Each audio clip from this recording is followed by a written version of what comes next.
And welcome to ColoradoSports.TV's coverage of the Colorado Greyhawks.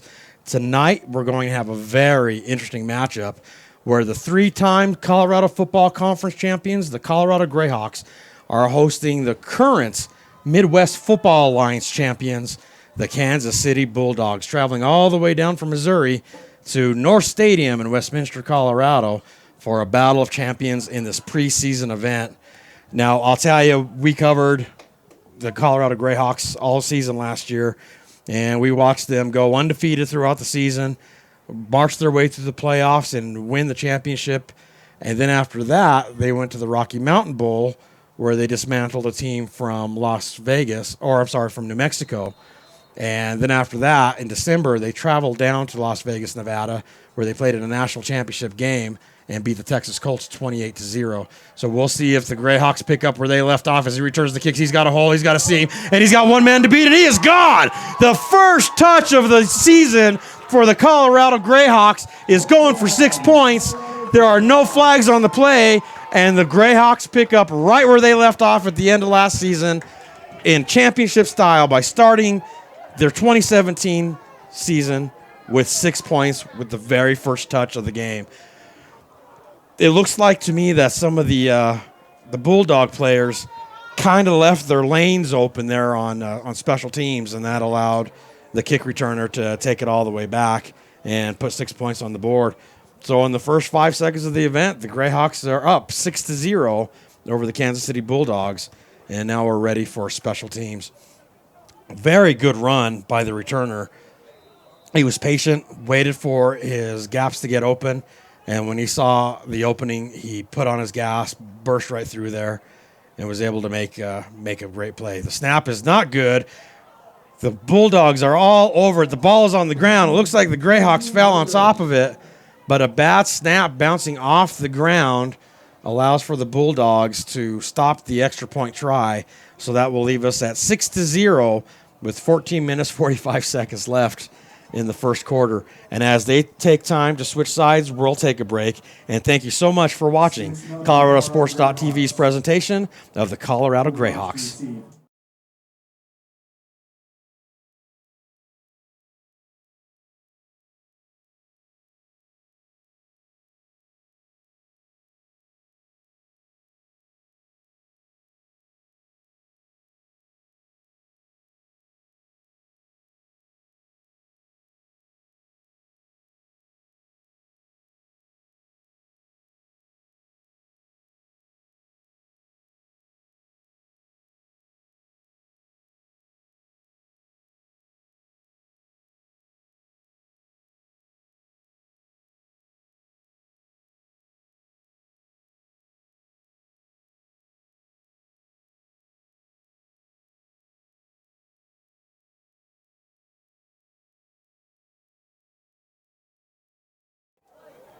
And welcome back to ColoradoSports.TV's coverage of the Colorado Greyhawks.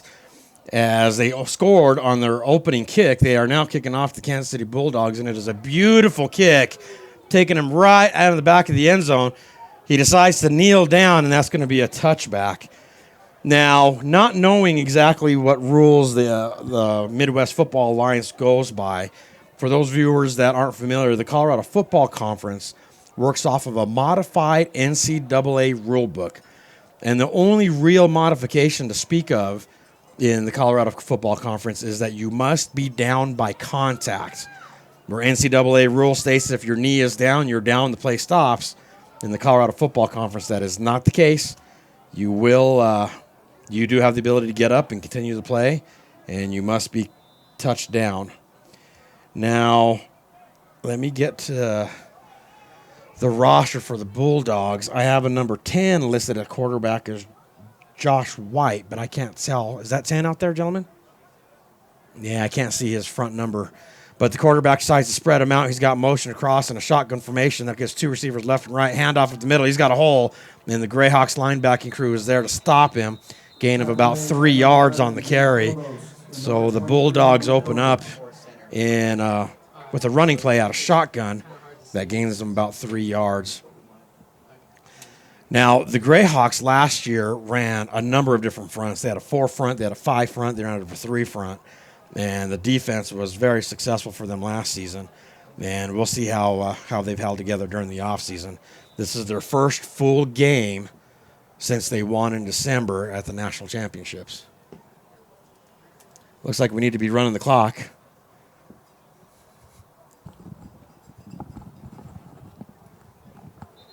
There we go, and the clock's ticking now.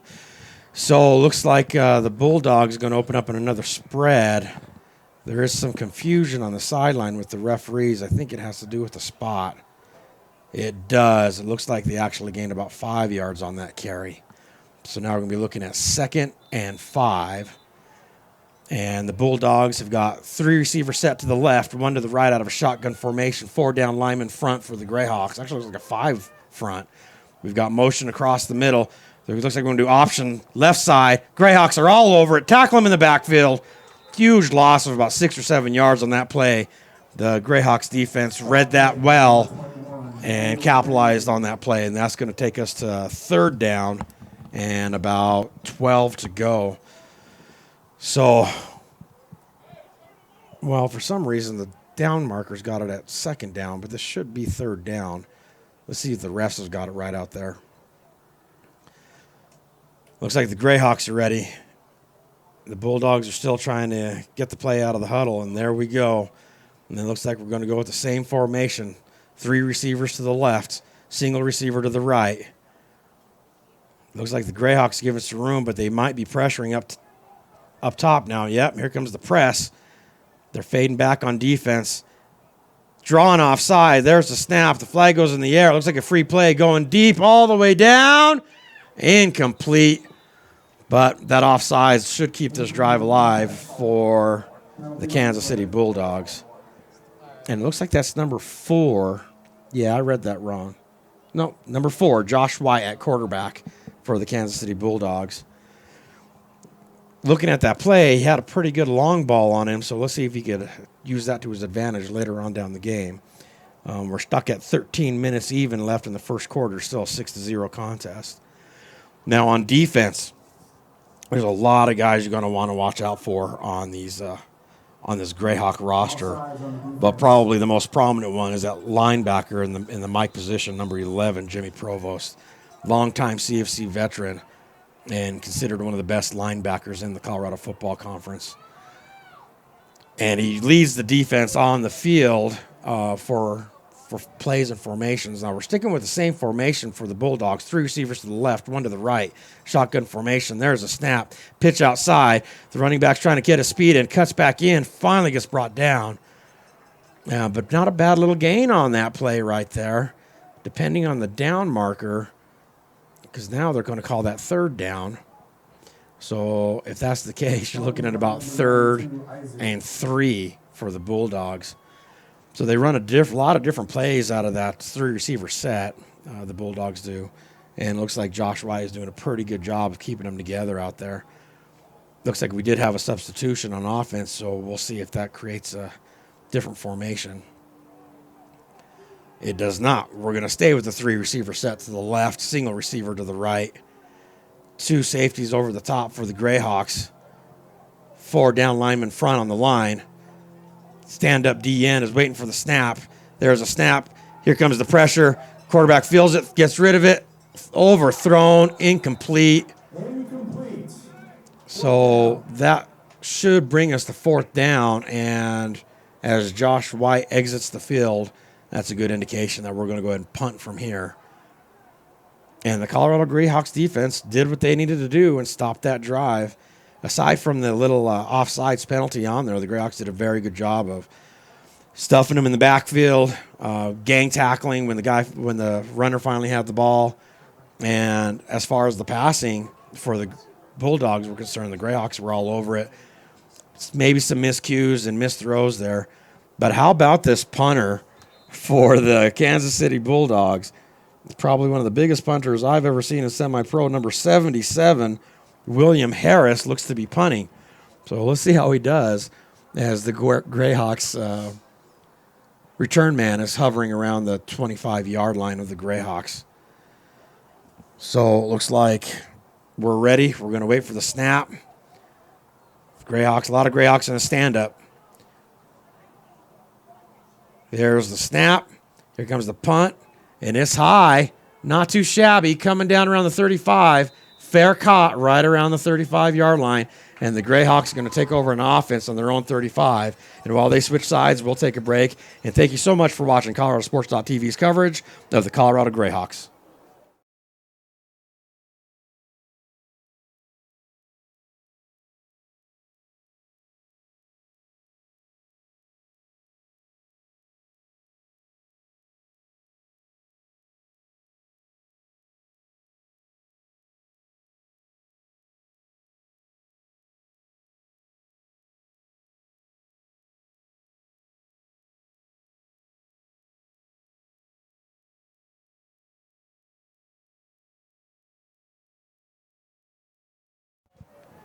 And welcome back to ColoradoSports.TV's coverage of the Colorado Greyhawks versus the Kansas City Bulldogs.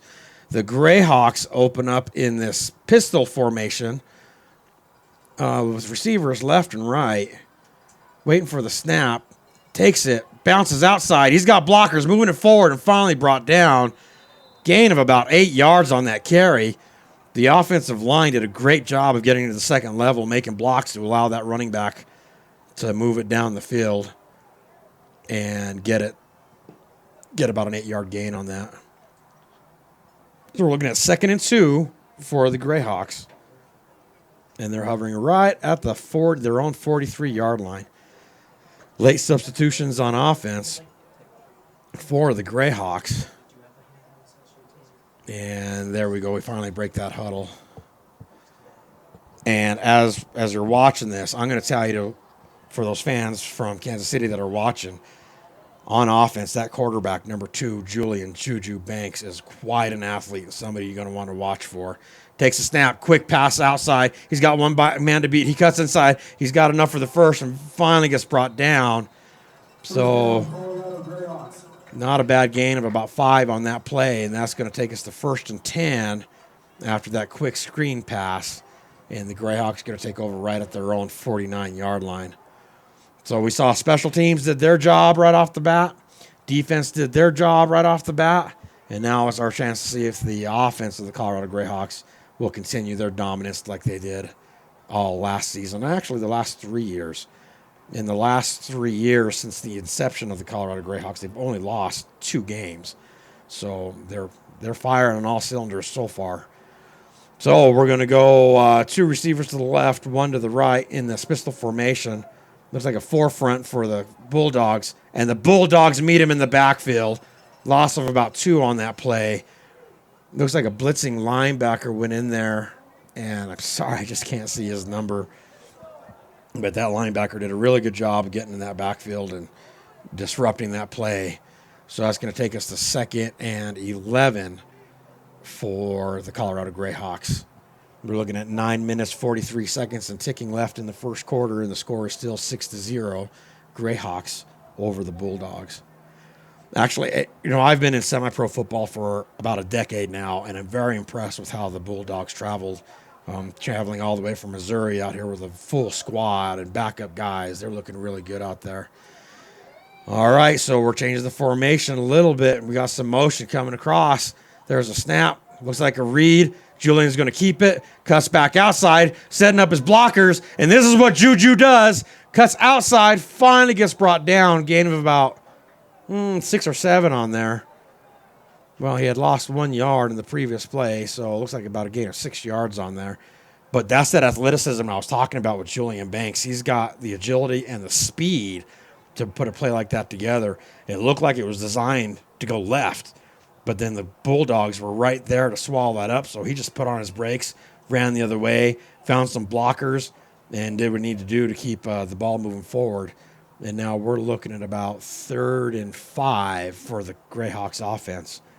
So for their first possession, this 3rd down, I would think it'd be pretty big for them to see if they're firing on all the cylinders that they need to keep this drive alive. So we're still in that pistol formation. Looks like tight end on the left, receivers left and right, 4 down linemen. Here comes the blitz. He's fading back out. There's a snap. Julian's going to fade to the right, throws it over the top. Incomplete, just a little high, and that's going to bring 4th down for the Greyhawks. Now, I have seen the Greyhawks go for it on 4th down and longer, and they've completed it before, and it looks like Rashad Ray, owner and head coach for the Colorado Greyhawks, is keeping Julian Banks in the game. So they might be going for it on 4th down right here. So let's see what they pull out here. Now, this is, I understand this is a preseason game, but for both these teams to be champions of their individual leagues, to them, this is a big game. They want to solidify themselves as the champions that they are, both sides. And it looks like that's what the Greyhawks are going to try and accomplish here. We're going with that pistol formation, tight end on the left, receivers left and right. About 4 down, looks like a 5 down lineman front. Julian's fading back. Here comes the pressure. Gets rid of it. Caught. Stays in bounds. Puts on the speed. Finally gets brought down. That's a good 4th down play for the Colorado Greyhawks that keeps this drive alive and will give us 1st and 10 inside Bulldogs territory. With 7 minutes, 58 seconds left in this quarter, they took a gamble and it paid off. The receiver was wide open in that zone. And I think it's that blitzing linebacker that left that zone open that allowed for Julian to make that play. So beautiful 4th down play by the Colorado Greyhawks and Julian Banks. And the receiver did an excellent job of keeping his feet moving and gaining more yards before he's finally pushed out. Now we're going with a different formation. 2 receivers to the right, 1 to the left. Shotgun formation. 3 down linemen front for the Bulldogs. Handoff up the middle, and it's swallowed up. Looks like he tried to go left side on that line, and the Bulldogs weren't having it. And they took him down right back at the line of scrimmage. Actually, it looks to be like a 1-yard loss on that play. So after giving up the big 4th down play, the Bulldogs did a great job of shutting them down on 1st down. So let's see what they do here on 2nd and 11. Late substitution coming in for the Greyhawks. Looks like, I'm sorry, I can't see those numbers. If you guys look, the Greyhawks uniforms this year are beautiful, but that yellow on gray is really hard to see. So I apologize, guys, if I don't get your numbers and names right. 4 receiver set, to the left, to the right. There's motion on the line. It looked to me that it might be a false start, and that's what the line judge indicates, and that's what the white hat indicates. False start offense. So that's going to be a big loss, another loss of yardage here for the Greyhawks. Keep us at 2nd down and about 16, 2nd and 16 for the Colorado Greyhawks. Then after making that 4th down play, the last thing they really need to be doing is going backwards.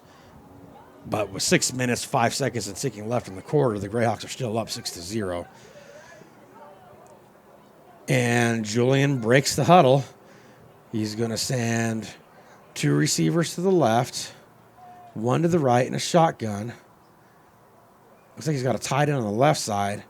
3 down linemen for the Bulldogs.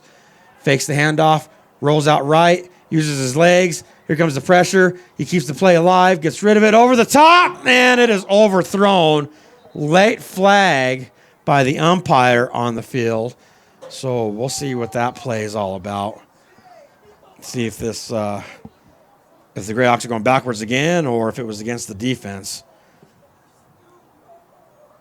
It might be illegal man downfield. When Julian rolls out, yeah, that's exactly what it is. Illegal man downfield. The lineman went too far down. Yeah, the offensive lineman went too far down the field before Julian could get rid of it, and that's going to push them back even further. So we're looking at 2nd and 21 for the Colorado Greyhawks. And they're almost back to where they were before on that 4th down play. So Julian breaks the huddle, and he's got a long way to go on 2nd and 21. So we're going to go 2 receivers to the left, 1 to the right, tight end right side.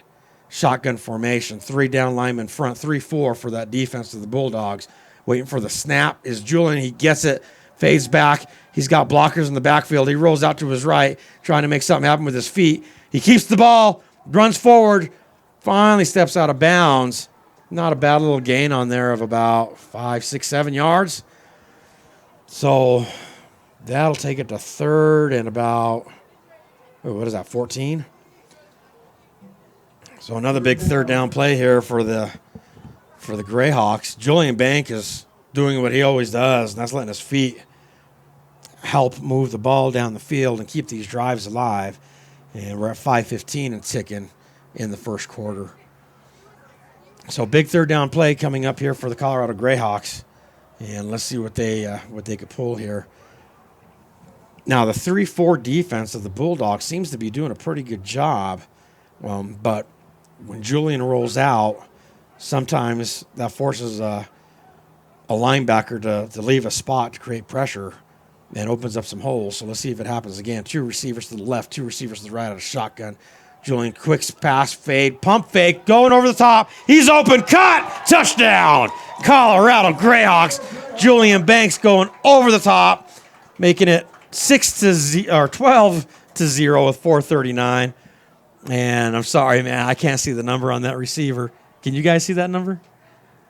10? Of course it's 10. Steven Mamuzic picking up where he left off last year, making big play after big play. I think they should change his nickname to Money.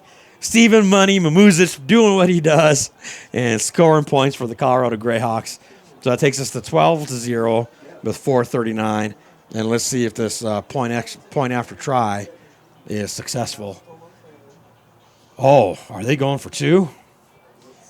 They sure are going for 2. Oh, he went out of bounds. That wasn't 6 points. Can that be right? There's the throw. Caught. That looks like a catch to me. Hands go up. So I'm sorry. I guess Mamuzic didn't make it in there. No, yeah, he did. Yep, that was a 2-point try. Takes us to 14-0 with 4 minutes, 39 seconds with a 2-point try. And as they take a break, switch sides, I'll take a break. And thank you for watching ColoradoSports.TV's coverage of the Colorado Football Conference.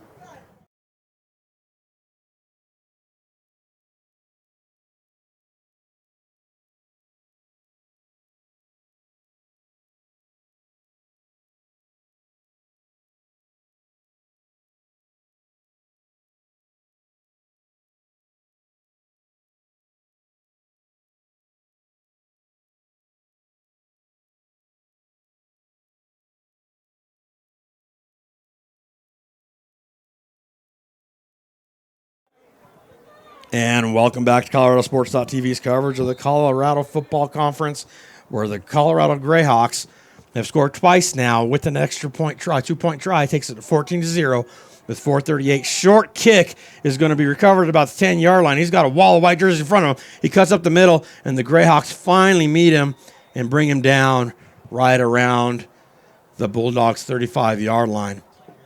Now, last possession for the Bulldogs, they were doing pretty good on the ground game against the Greyhawks. A couple of rough passes kept them from keeping the chains moving, and they ended up having to punt.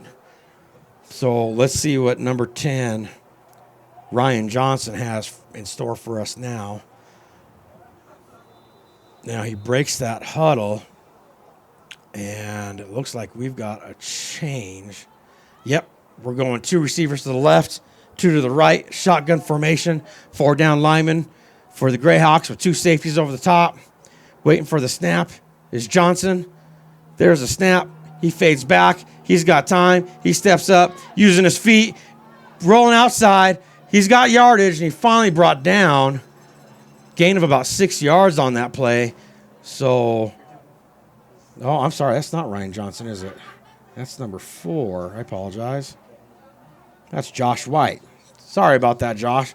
But Josh is showing Julian that he's not the only athletic quarterback on this field right now. As he uses his feet, he's seen a gap in the line, and instead of trying to throw it down the field, he just turned on the gas and put 6 yards on that play. So now we're looking at 2nd and 4 for the Kansas City Bulldogs. As Josh breaks that huddle, he's staying with the same formation. 2 receivers to the left, 2 to the right. Shotgun formation. 4 down linemen for the Greyhawks. 2 safeties over the top. There's motion on the line. No flag. Run up the middle. There's finally a flag brought down. Gain of about 3 yards on that play, but let's see what that flag is all about. All right, the refs are huddling up over there trying to figure out who had motion. Was it the offense or was it the defense? It looked to me like the defense might have jumped off sides, but if there was contact, that should have been a whistle blown. So I think that's what they're discussing out there was, who was that flag on? I saw motion on by the Greyhawks before I saw it on the Bulldogs. And that's, the referees agree with me. They're going to call it offsides against the Greyhawks. And that penalty is going to be enough yardage for a first down for the Bulldogs. So due to penalty, the drive is still alive. We're going to have 1st and 10 for the Kansas City Bulldogs right at their own 46-yard line. We're going to go ahead and wind the clock with 3 minutes and 16 seconds and ticking. We're going to go with the same formation. 2 receivers to the left, 2 to the right. Shotgun formation. 4 down linemen front, 2 safeties over the top. Josh is waiting for the snap. He gets it, fades back, rolls out to his right, using his feet to the 50, brought down right at the 49-yard line of the Greyhawks. So gain of about 6 yards on there. And if you notice, number 11, Jimmy Provost, was right there on the play. And I think when he's on defense, you're going to see he makes a lot of tackles, a lot of them. And that's what he does, exactly what he just did. All right, so we're going to go hurry up on this offense. Go 2 receivers left, 2 to the right out of shotgun formation. 4 down linemen front for the Greyhawks. Waiting for the snap is Josh. You see, that's it. He fades back. He's got plenty of time. Rocks it over the top. Intercepted by the Greyhawks and brought down. The Greyhawks defense shuts this drive out with an interception, and the Greyhawks are going to take over 1st and 10 at their own 48-yard line.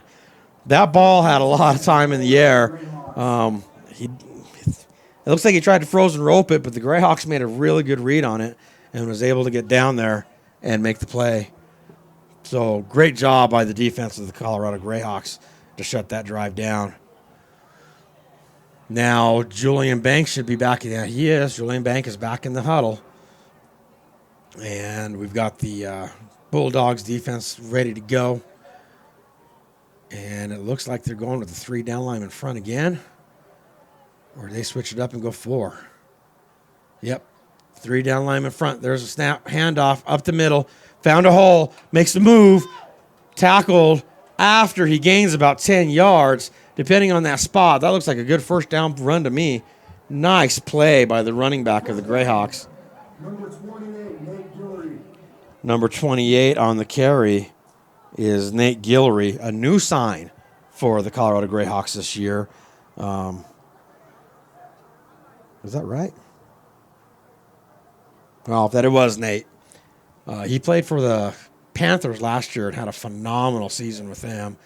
And so he decided to sign with the Greyhawks here and try to get himself a championship.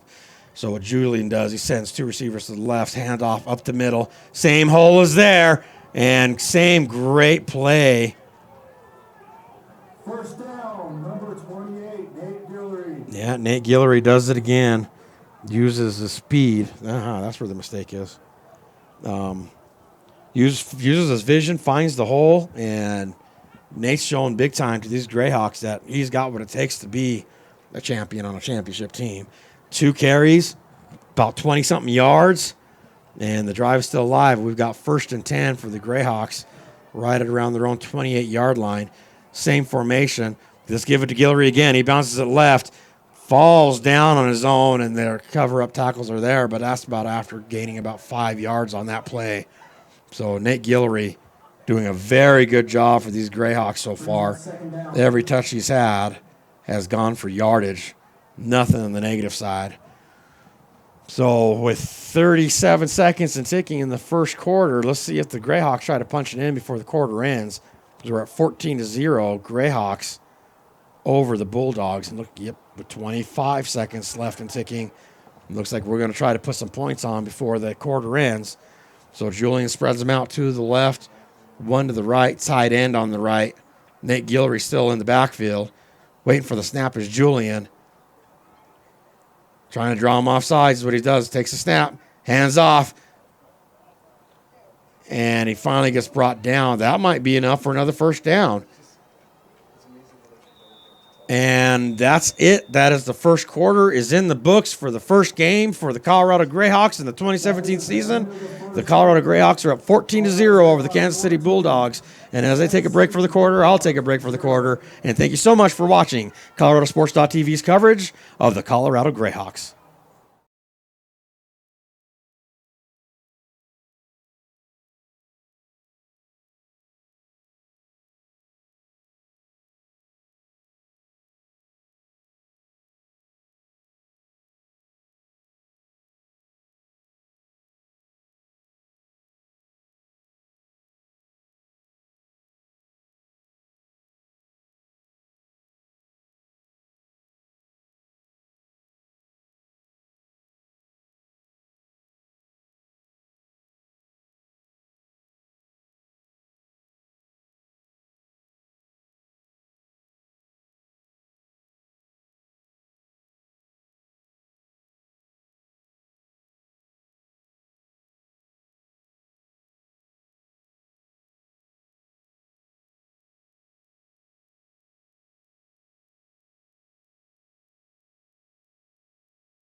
And welcome back to ColoradoSports.TV's coverage of champion versus champion, Greyhawks versus Bulldogs. As we start the second quarter, Julian Banks opened up in a shotgun formation. Two receivers to the left, one to the right. Handoff up the middle. There's a hole. The running back is fighting, but there's a wall of white jerseys to bring him down. Gain of about 3 yards on that play. So that should take us... Well, what's going on with those chains? Yeah, no, that was enough for a first down. So the Greyhawks are going to be looking at 1st and 10 inside the red zone right at the Bulldogs' 15-yard line. And these Greyhawks are coming out in fashion to start off the 2017 season. They're still up 14-0 over the Bulldogs. Julian Banks is relaying the information in the huddle, and he finally breaks it. So let's see what they do here. We're going to spread them out. 2 receivers to the left, 2 to the right, shotgun formation. Looks like Nate Guillory still in the backfield. 3 down linemen front for the Bulldogs. Single safety over the top. Looks like they're going to bring pressure outside. Here comes the motion, and here comes the blitz. Handoff, bounce outside. Here comes the tacklers. Can he break them? He dances back outside. Not a bad little play. Did he gain anything or just back to the line of scrimmage? Yeah, he made it right back to the line of scrimmage. A lot of juking and dancing just to make sure he doesn't lose a ton of yardage on the play. But that was a perfect play against that blitz. As they blitzed up the middle, they ran outside of it, but the defense of the Bulldogs was there to shut it down. And now we're looking at 2nd and 10 for the Greyhawks still at that 14-yard line. Actually, now that I look at that ball, it looks like they might have lost a yard on that play. So we're looking at 2nd and 11 for the Greyhawks. All right, so we're going to go shotgun formation still. 2 receivers to the right, 1 to the left, tight end left side, 3 down linemen front. Now we got 2 safeties over the top. Handoff, bouncing outside, breaking a tackle, leans forward. Not enough for the first down, but a pretty good gain on 2nd down. Going to put the ball right at about the 9-yard line of the Bulldogs. So this running game for the Greyhawks is looking very, very good so far. And I don't know how much it has to do with that 3 down lineman front, but the Greyhawks are taking advantage and they're able to move the ball down the field on the run. So they're doing a very, very good job to open up the season. We're looking at 13 minutes even in the first half with a score of 14-0. We're going to go I formation, tight end right, receivers left and right. 3 down linemen front, but here comes the linebackers creeping up. Waiting for the snap is Julian. Handoff, going left, bounces inside, pushes forward. That looks like a touchdown to me. And the refs agree. Nice I formation, power football, just pushing that ball down the field, putting up another 6 points for for the Colorado Greyhawks. And that looks like number 22, Chad Carey, was able to push that in and get the 6 points for the Colorado Greyhawks. Chad Carey had a wonderful year last year with the Greyhawks as well. So the running back situation for the Greyhawks is, again, shining with Nate Guillory, Chad Carey, and that big offensive line. The weapons are plentiful for these Colorado Greyhawks. The snap is high, but it's down. The kick is up. It looks good to me, and the refs agree. So that's going to take us to 21-0 with 12 minutes, 41 seconds left in the first half. And again, thank you so much for watching ColoradoSports.TV's coverage of the Colorado Greyhawks.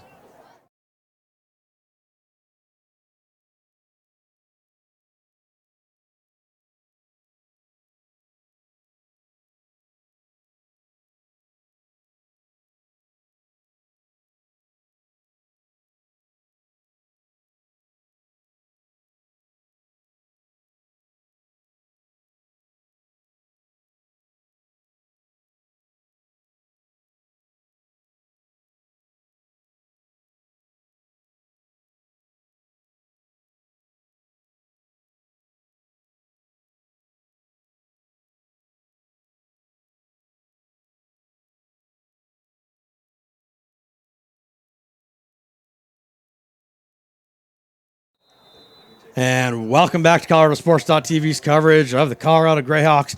After a touchdown drive, we're kicking off to the Bulldogs.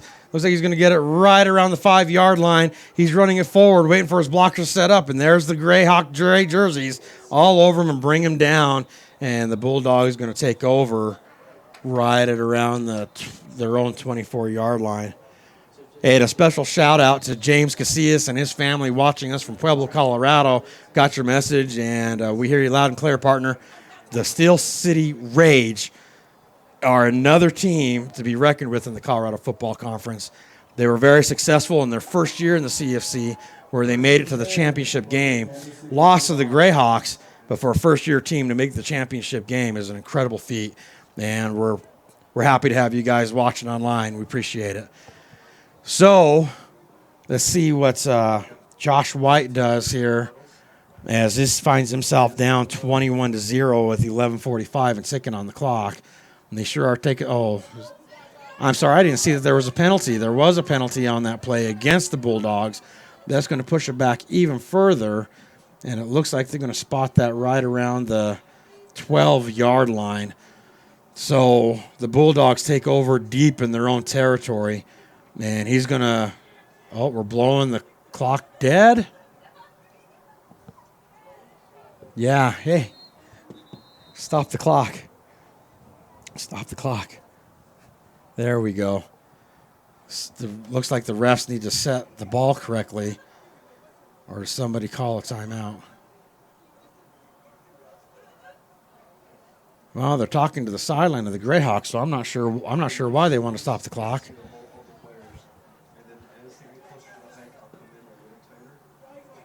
The referee's still over the ball. I'm not sure what that clock stoppage was all about.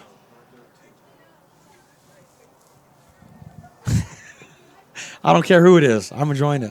There we go. And I'm going to welcome to the booth Jacoby Williams, co-owner of the Denver Pirates. See that thing right there? You're going to want to put that on your head, man. Yeah, you're going to put that on. And then, oh, yeah, we are loaded. Colorado Crush player?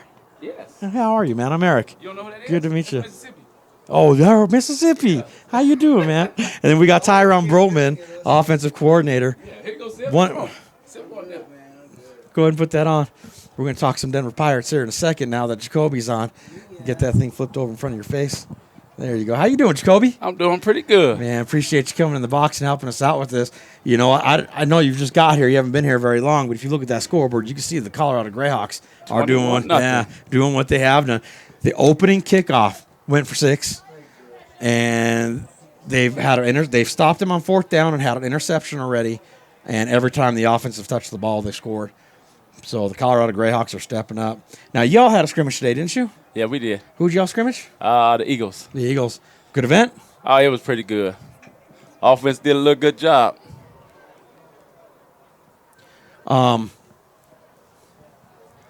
It looks like Yeah, they need to reset the clock. I tell you what, I'm going to give this over to Tyrone Boatman since he knows what he's doing, and I'm going to go help these guys reset the clock. I'll be right back. How you doing, Bo? I'm doing good. They let the Denver Pirates take over the radio today. That's great. Yeah. We got an interesting game going here today. The Uh-oh, Greyhawks are already up. All right. Incomplete pass. Bobby Purify on the coverage. Got 12:07 left in the second quarter. 13, Bobby Purify. I'm going to go ahead and turn this on over. Back to the man in charge. You guys take it easy. Let's put the dog on. Okay, folks. Sorry about that break. I had to help them reset the clock. Shotgun formation. He fades back, throws it across the middle. Caught. That's good enough for a first down. The Greyhawks are trying to bring him down and finally does. That was a great pass right there, Jacoby. That was Sure was. Yeah, he froze and roped that thing right to the open receiver, and they found that hole in the defense.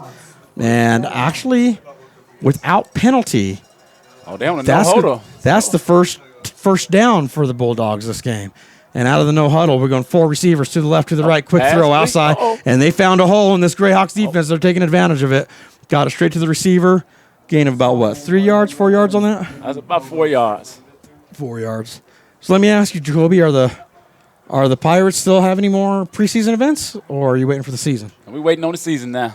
And you open up in 2 weeks against who? The Northern Nightmare. Oh, okay. Fade back. Throw it over the top. Caught. Oh! Takes a big hit after getting the first down. That was number 1, Terrell Thompson.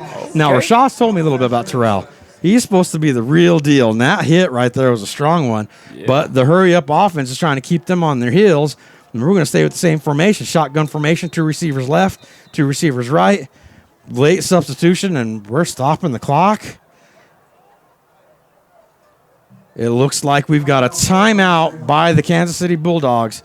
So as they take that break, we're going to take a break. And thank you for watching ColoradoSports.TV's coverage of the Colorado Greyhawks.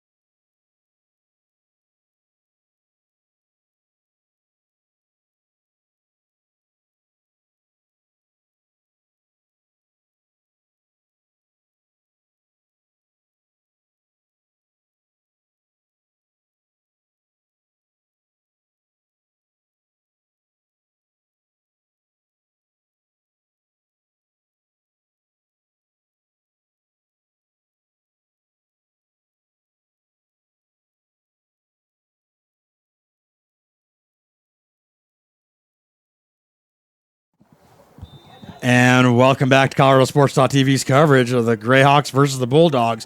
They're driving, but he fumbles that snap, picks it back up. Here comes the pressure, brought down, flag on the play. I don't know what that flag was. It was a clean hit. But they have number 13 in at quarterback. That's Barron Bradshaw. So they took Josh White out and put Barron in. And looks like we're going to have a tackle for a loss. But let's see what the White House decide was wrong in that play. It didn't look like a late hit. It looked clean to me. Yeah, it looked kind of clean to me. Maybe a bad block. Looked like it might be go against the offense. Oh, they're waving it. Yep, they're waving that flag off. There was no penalty on the play. So it looks like he took it right back to the line of scrimmage. So that's going to take us to 2nd and 10 at the Greyhawks 43-yard line. And as Barron breaks the huddle, he sends 2 receivers to the right, 2 to the left. Greyhawks look to be in a 4-down line in front, 2 safeties over the top, waiting for the snap. Gets it, hands off, up the middle, bounces outside, tries to break an arm tackle, but finally brought down after a gain of about 2 yards on that play. It's going to be about 3rd and 8. By number 11, Jimmy Provost. Yeah, there's Jimmy again, man. I was telling everybody how what kind of player Jimmy Provost is, and you know that firsthand, how much of a difference that guy can make. He can make a lot of difference. He's a good player. Well, shotgun formation, same set. Here comes the pressure. Throws it over the top to the right and incomplete. Nobody there. That'll stop the clock. And that should take us to 4th down. Or is this 3rd down now? Oh, 3rd down. Yeah, it looks like it's 3rd down. So big 3rd and 8 play here for the Bulldogs with 10 minutes, 9 seconds left on the clock. They need to do something to put some points on the board before this football game gets out of reach. So Barron is still at quarterback, number 13. He sends 2 receivers to the right, 2 to the left. Greyhawks are still in a 4-down lineman front, 2 safeties deep over the top. Waiting for the snap is Barron. He gets it. He fades back. He's got blockers. Throws it over the top. He looks open. Caught to the 10. Touchdown. 5. Touchdown. What number is that? Number 1? 1, look like. Yep, that's Deshaun Hammonds putting the first points on the board for the Kansas City Bulldogs. That's going to take us to 6-0. Oh, there is a flag down. Oh, man. Right there near the line of scrimmage. That might, yep. And they Against the offense, holding. Yeah, you know what? He didn't have a lot of pressure on him, and that's probably why. So that's 6 points is not going to count, and they're going to lose yardage on 4th down and long. So they're going to have to punt. Now, I don't think you've seen this yet, Jacoby, but take a look at that punter. That's number 77, William Harris, punting. He's an offensive lineman, and he's actually not done too bad a job of punting this so far in this game. So let's see how he does this time. He'll be punting right around his 40-yard line. Greyhawk returner is hovering around his own 20. Waiting for the snap. Low snap. The punt is off. It's a high one, but it's short. Bouncing right at about the 20. And he gets a good bounce, and it's going to be down right inside the Greyhawks' 10-yard line. And the Greyhawks will take over 1st and 10. Where's that ball at, Jacoby? About the 8-yard line? About the 8-yard line. Yeah, about the 8-yard line. Man, who are you texting? They both back there. We got a crowded box back up here. Everybody's couple texting. of them Pirates up in here. I think what he's doing, he's texting everybody what a great play-by-play guy I am. That's probably what he's doing. Oh, yeah, you're doing a he's good probably job. going on Facebook, says, y'all should check out this play-by-play guy. He's for real. Is that what y'all doing? No, yay. I know you're doing that. So as the Greyhawks take over, it's going to be 1st and 10 from their 8-yard line. Now, this Bulldogs team has been staying in a 3 front pretty much this whole first half.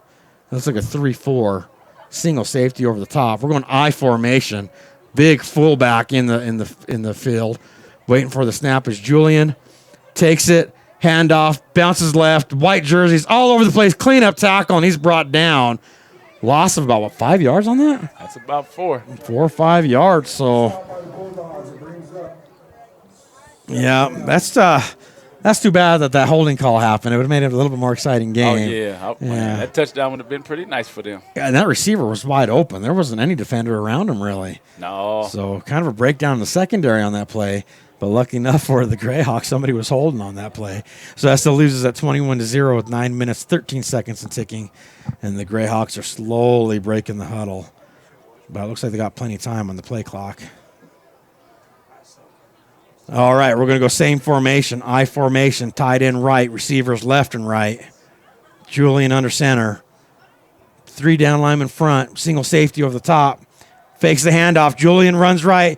He's going to use his feet. He sure is to the 10. Cuts outside. Breaks the tackle. Finally pushed out of bounds right around the 12-yard line. That's going to take us to 3rd and about 2 for the Greyhawks. Julian's still, that was a good run. Yeah, Julian's still doing what Julian does, man. Using his feet. He's done that a few times already this game. Yeah, he's hard to stop, too. Yeah, did you see any other owners down there? No. Oh. They got new uniforms, huh? Yeah, man. I'll tell you, though, it's hard to see the numbers, though, against that gray background. Would you agree? Yeah. I like the uniforms, though. Yeah, they're pretty. Just hard to read. Now, anybody who's been listening to me for quite a while know I'm very colorblind. Is that silver or is that gray? It's like silver. Is it like silver? Yeah. All right, I formation, tight end left, receivers left and right. Still 3 down linemen front for the Bulldogs. Single safety over the top. Here comes the snap, pitch out left, crashing defenders and brought down in the backfield. That'll be a loss on the play, and that's going to take it to 4th. Now, I don't know what's going on, man. I don't know if the Greyhawks brought a punter or not, but they were earlier today. They were about 4th and 12, I think is what it was, and the Greyhawks went for it. I thought maybe they do like one of them punts by the quarterback out of a shotgun, but Julian threw a frozen rope. That was good for a first down, kept that drive alive. So on 4th down, it'll be interesting to see if they're going to punt. Well, who's that 25? Well, Julian's coming out. Julian's coming out of the play? He's coming out. So it looks like they will punt. 25 is listed as Andreas Lane, unless there's a substitution that I'm not seeing. But he's listed as a wide receiver. They've got a Jonathan Mendez listed as a kicker. So I don't know if that's 29. That is. 29. Yeah, I can't see that number. Okay, we're going to blow the play dead. And the Greyhawks have called a timeout. So maybe they still might go for it on 4th down. We're going to see. But as they take a break, we'll take a break. And thank you so much for watching ColoradoSports.TV's coverage of the Colorado Greyhawks.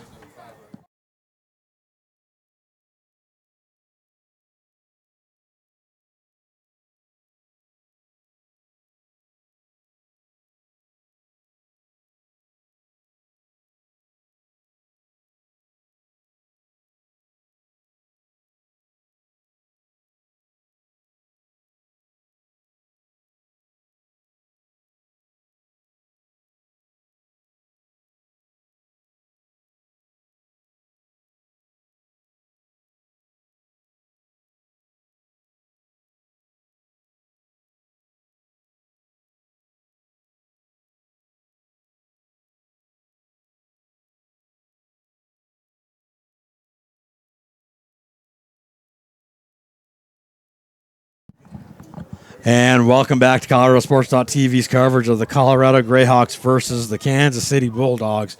It's still champion versus champion.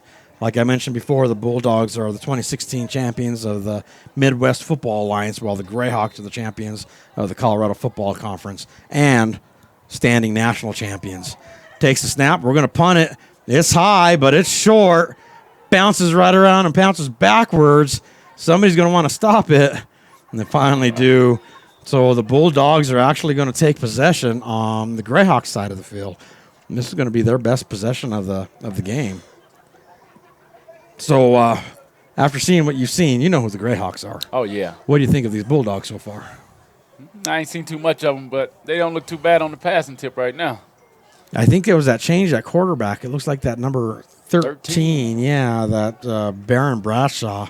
They started the game with number 4, Josh White. His passes, I guess, just weren't as crisp as Barron's were. Well, right now, he don't look too bad. No, I sure don't. And it looks like they're going to let him throw some more because they send 2 receivers to the left, 2 to the right, and a spread shotgun. Waiting for the snap is Barron. Takes a snap, fades back. He's got time. Over the top, into double coverage. Incomplete.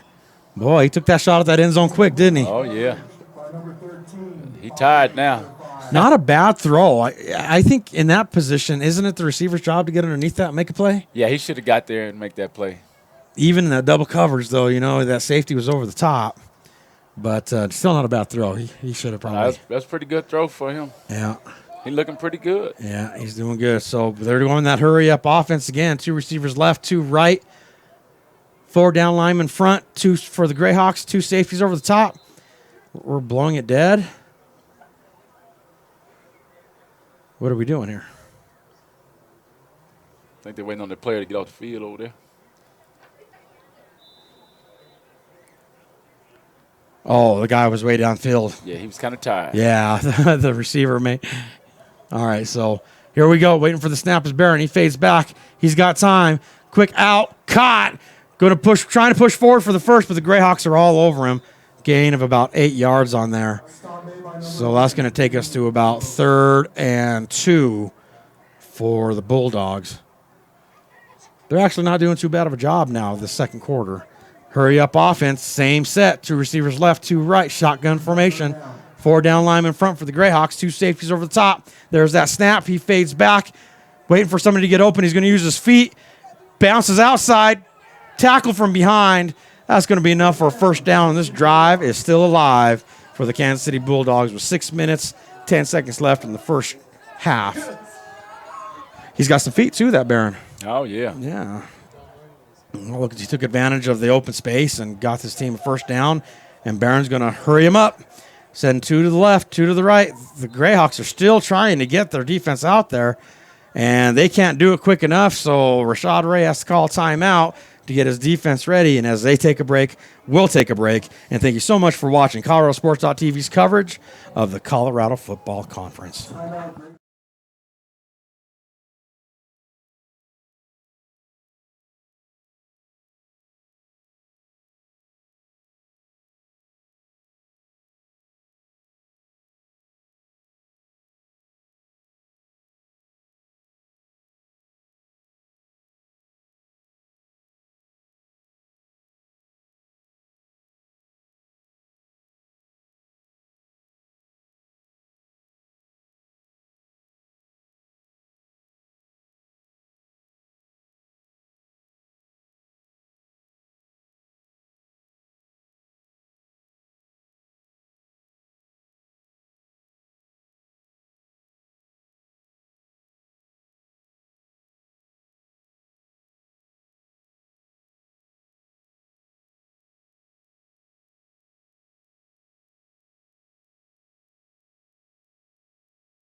I got it. And welcome back to ColoradoSports.TV's coverage of the Colorado Greyhawks versus the Kansas City Bulldogs. The Greyhawks didn't have enough guys on offense. Late substitutions on the hurry-up caught them. So now we're looking at 1st and 10 for the Bulldogs. Shotgun formation, 2 receivers left, 2 right. There's a snap. Here comes the pressure. Quick screen pass. The running back's got it. Finally gets brought down. Gain of about 3 yards on that play. That hurry-up offense is moving the ball down the field for these Bulldogs pretty good, as we're looking at 5 minutes, 44 seconds left in the first half, and we're going to go hurry up again. Shotgun formation, 2 receivers left, 2 right. Here comes the pressure. He's got time. Over the top, double coverage, overthrown, incomplete, and that's going to bring up 3rd and about 8 for the Kansas City Bulldogs. So are they going to hurry it up? We got some late substitutions coming in for the Bulldogs right now. And, yep, we're going to go no huddle. Late substitution for the Greyhawks. We're going to go shotgun formation. Same. 2 left, 2 right. Here comes the pressure. He's got time. Rolling to his right. Trying to direct some traffic. Throws it over the top. Caught! Is it good? It is good. That is a touchdown. That puts 6 points on the board for the Kansas City Bulldogs with 5 minutes, 22 seconds left in the first half. That's exactly what the Bulldogs needed for this drive. You know, when you find yourself down 21-0 halfway through the second quarter, you want to put a drive together to put some points on the board to keep this team from getting away. And that's what champions do, man. They keep fighting, right? And that's exactly what the Bulldogs are doing, trying to keep this game. Oh, I didn't even see it. Look at that right there by the 30. There's another flag down on the field. That might be another holding call. But the white hat is gathering around some other zebras, and let's see what he says here. Touchdown. That's a personal foul against the Greyhawks. Well, that's crazy. This is personal foul. What's that? I think that was a personal foul. I don't know what that other thing was. But that's a personal foul against the Greyhawks. So the 6 point stays on the board. Maybe it was a late hit on the quarterback. I didn't see that. I was too busy watching the touchdown. So let's see if they got a place kicker. Yeah, what's that number on that cat? The place kicker there. 47? I think it's 47. Yeah, 47. Yep, that's Anthony Douglas. He's a kicker out of Gardner, Kansas. Late substitution. All right. The line is set. The holder's ready. Okay, he asked for the snap. It's on the ground. The kick is up. It's blocked. The Greyhawks, ball still on the ground. Greyhawks pick it up. There's a flag on the field thrown by the ref, by the white hat. So we'll see if they get to try again. Boy, I think Greyhawks just busted that line, didn't they? And they're waving off the flag. So the extra point try is no good. That takes us to 21-6. Greyhawks over the Bulldogs with 5 minutes, 22 seconds left to go in the first half. And thank you for watching ColoradoSports.TV's coverage of the Colorado Greyhawks.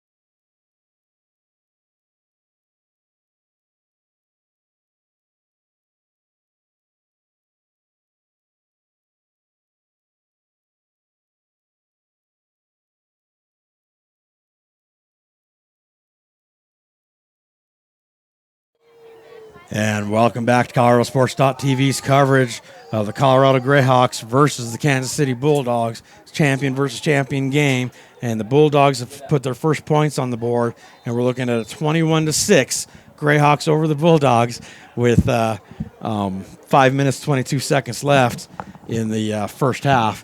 And now I have the time to welcome into the box owner and head coach for the Colorado Panthers, Sebastian Chun. How you doing, Sebastian? I'm good. How are you? Good, man. Did you just get here? I did. Just drove up from Castle Rock, so I was going about 95 the whole way, so I didn't miss anything. Looks like I missed a lot. Well, I'll tell you what, the game opened up with the very first kickoff with 6 points for the Greyhawks with the kick return. They were doing well on defense and doing very well on offense to put it to 21-0. But then just this last drive, they made the Bulldogs made a replacement at quarterback, and Barron, number 13, was their quarterback, has driven them down, and they finally put their first points on the board. They missed the extra point try. The Greyhawks busted through the line and stopped the kick, so that's what brought us to a 21-6. But that hurry-up offense really worked against the Greyhawks pretty well. They drove down. They started around the 48-yard line and moved their way in. Well, the Greyhawks always field a great team. You know, Rashad and his coaching staff are absolutely phenomenal at both recruiting and getting their guys ready. And I know the Kansas City Bulldogs are a very strong opponent, so this is going to be a great test to see how the Greyhawks do for the season. Handoff, tried to bounce left, and there's white jerseys all over him, finally brings him down, and the Bulldogs are fighting hard now.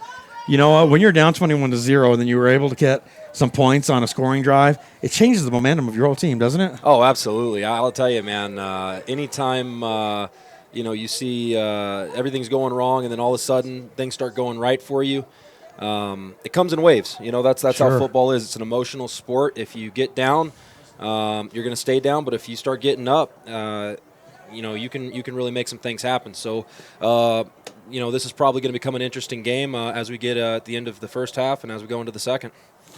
All right, so Julian goes shotgun, hands out, white jerseys, breaks tackle, finally gets brought down, and after the first play was a loss, gain of about 4, so we're going to be looking about 3rd and 8 for the Greyhawks as this Bulldogs defense finally starts turning it on, because throughout the first part of this first half, the Greyhawks haven't had much trouble marching it down the field, man.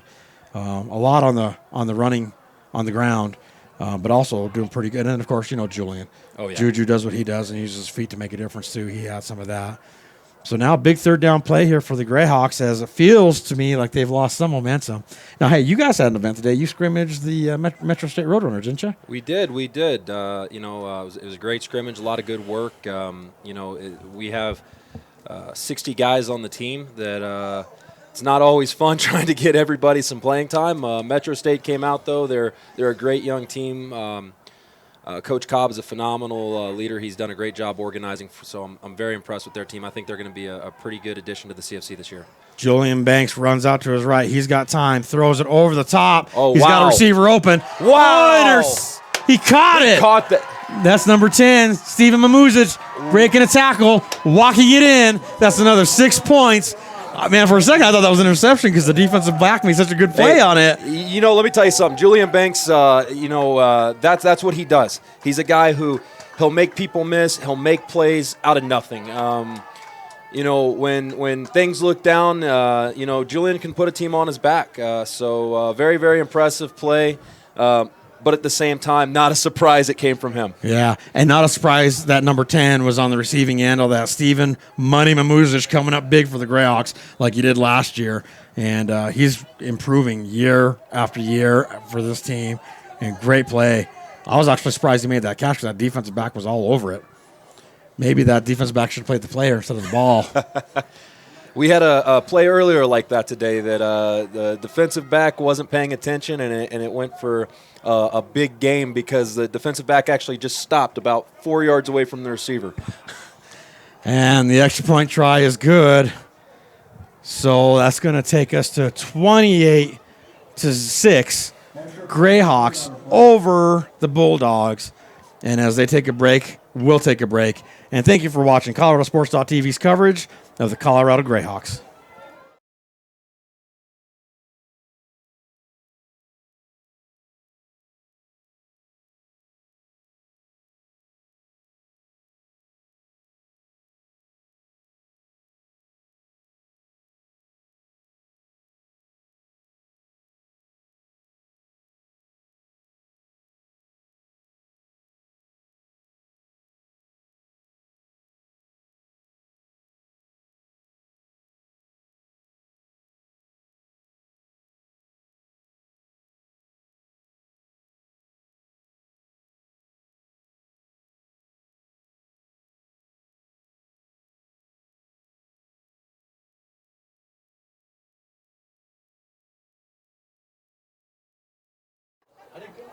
And welcome back to ColoradoSports.TV's coverage of the Colorado Greyhawks versus the Kansas City Bulldogs.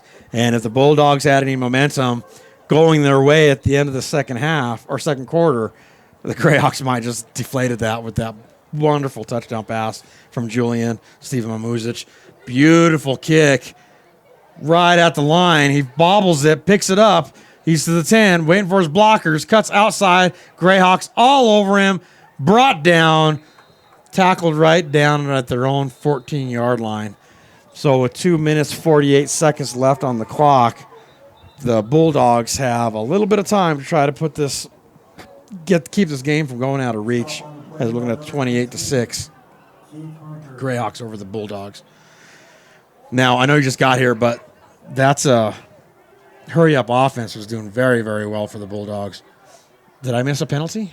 Yeah, they're calling a penalty against the Greyhawks. So, yep, and it's way back down here by the 40. So they might have to re-kick. Yeah, it looks like they're lining up. Hey, Levy, how you doing?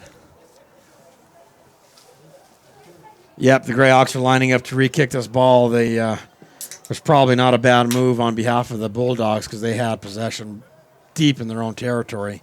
So why not retry to get better field position? I didn't hear the call, though. Did you? No, I didn't. So I'm wondering if it what was that? That's about a 5 yard, so maybe an offsides. Yeah. It was offsides. You know, I got to tell you, after that last play, it's going to be really telling to see how well Kansas City bounces back. I mean, giving up a big play like that on third down, that can take a lot of wind out of your sails. So let's see how they bounce back. All right, so lining up at the 30, and there's the kick. It's deep again, over the head. Looks like it's going to be bounced out of the back of the end zone for a touchback. So, tell you what, as they switch sides, we'll take a break. Thank you for watching Colorado Sports TV coverage of the Colorado Greyhawks.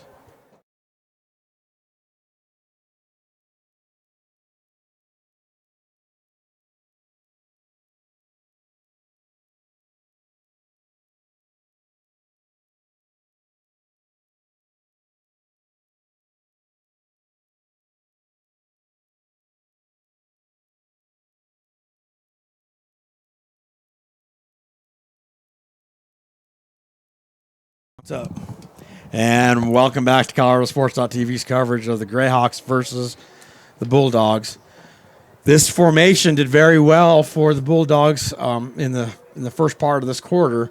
He spreads them out, 2 to the left, 2 to the right. Low snap, fades back, avoiding pressure, thrown outside, caught, not touched, and finally brought down. That's going to be good for a first down. 2 minutes, 31 seconds, and ticking. And it looks like the Bulldogs are going to stay in that hurry-up offense because it worked for them all during the second quarter. So here we go. Waiting for the snap. He gets it. Avoiding pressure coming up in the middle. Hit. Still good for a gain of about, 4 yards, 5 yards? Yeah. It's about 4 yards on the gain just from a quarterback keeper.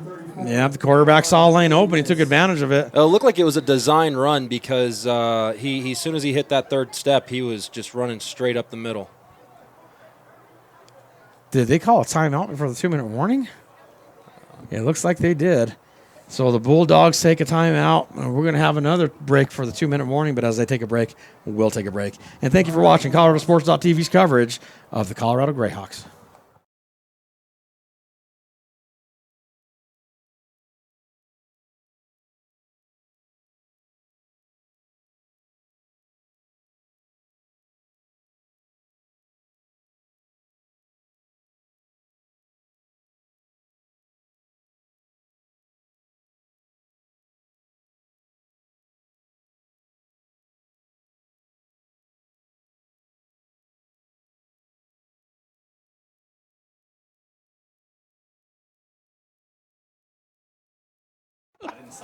And welcome back to ColoradoSports.TV's coverage of the Greyhawks versus the Bulldogs.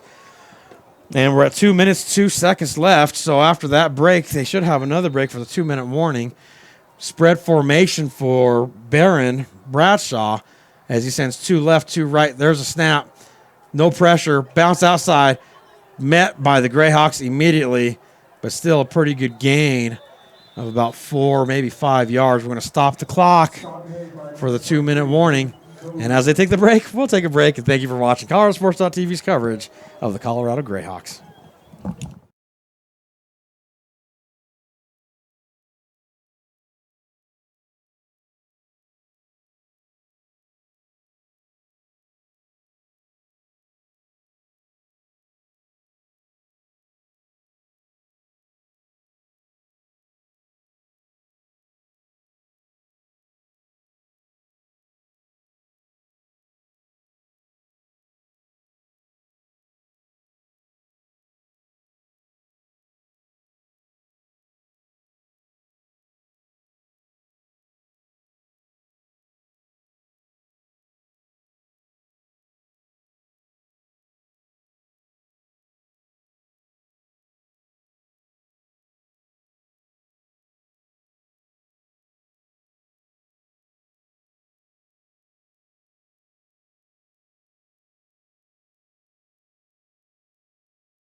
And welcome back to ColoradoSports.TV's coverage of the Greyhawks versus the Bulldogs.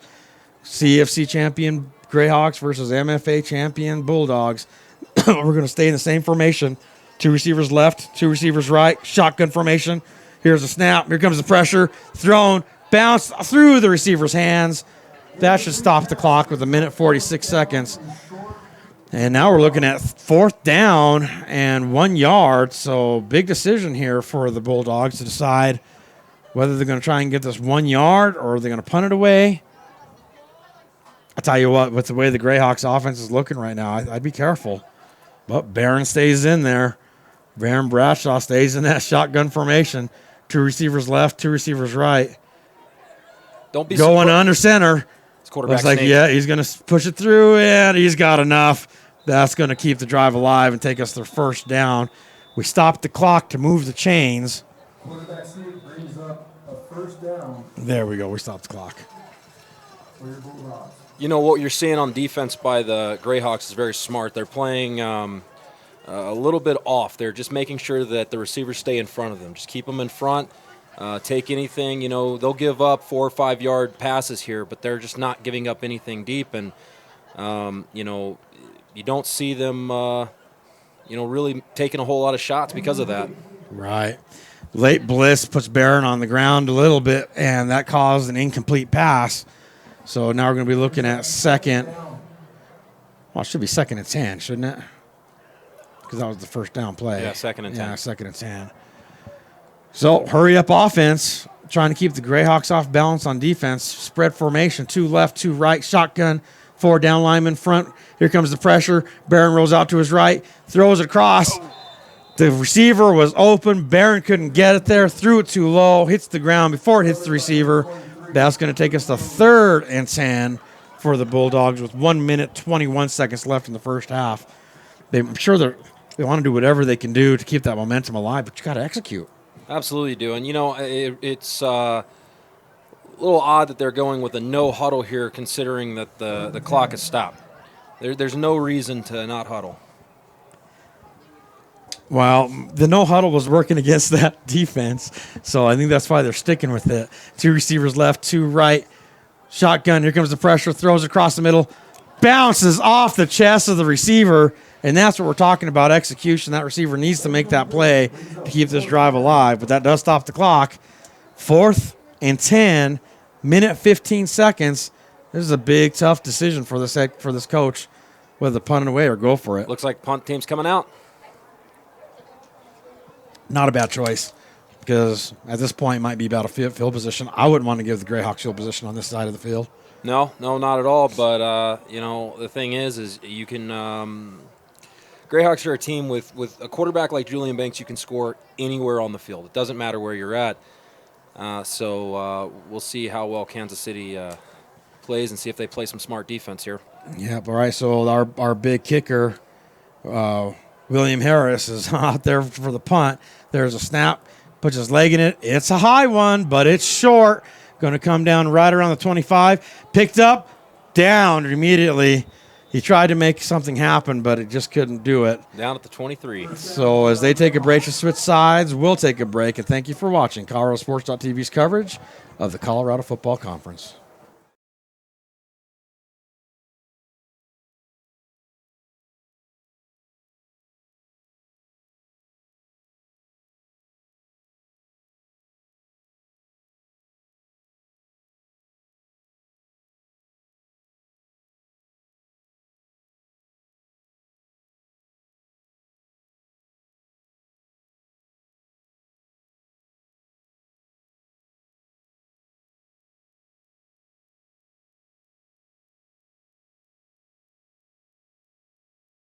With his hair all prettied up.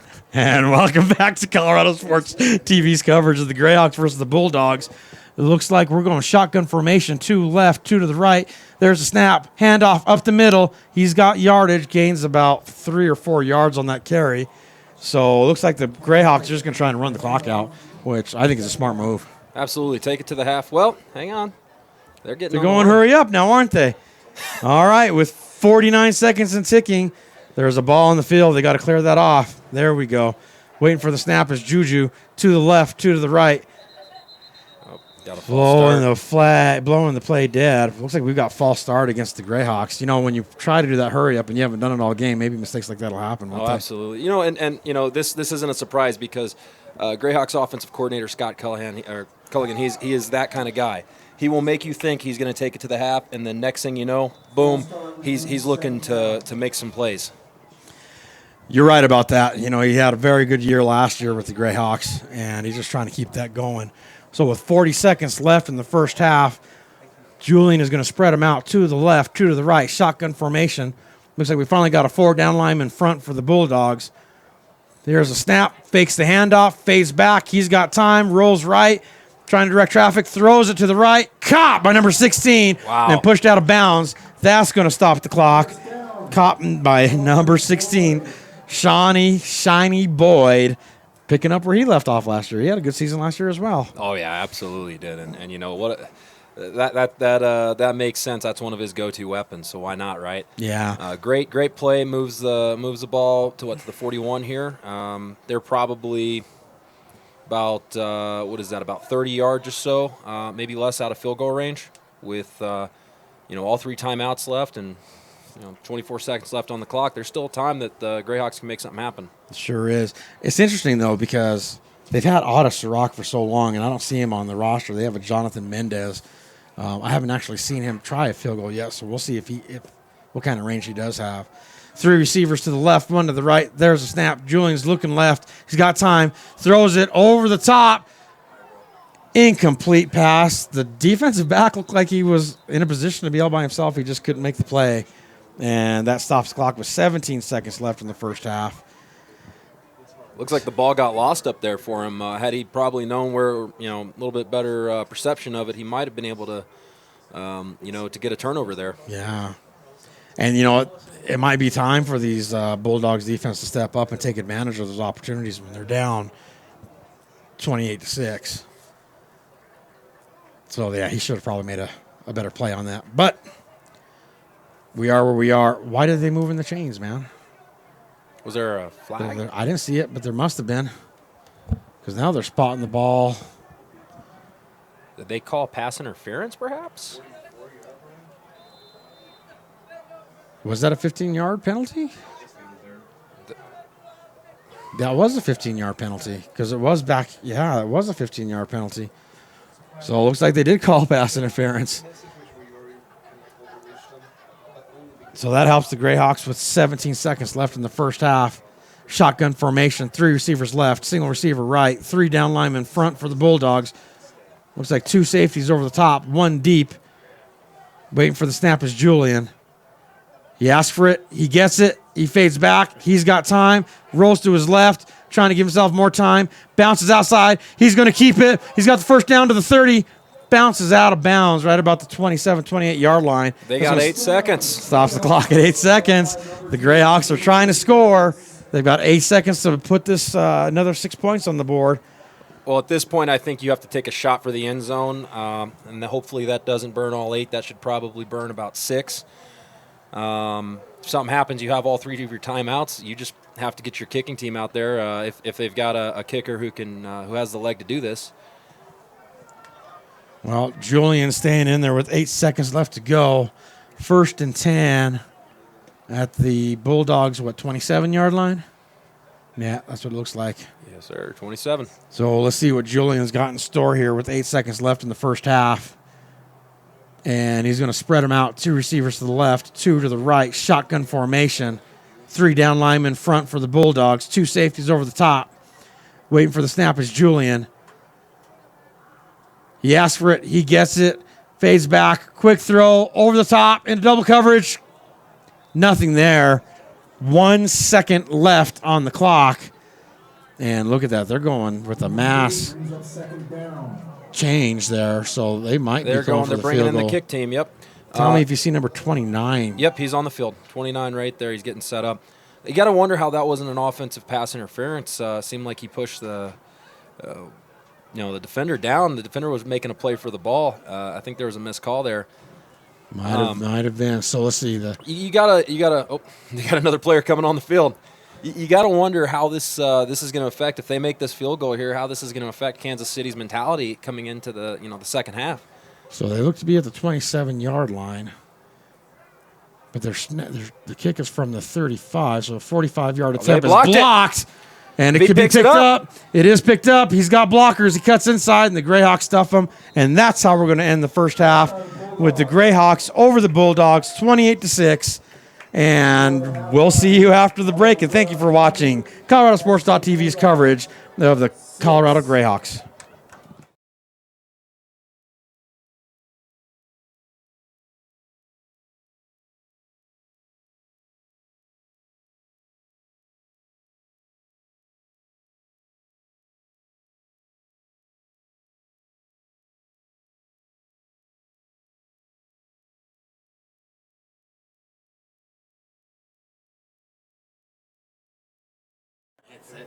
This is my headset now. I can do color commentary.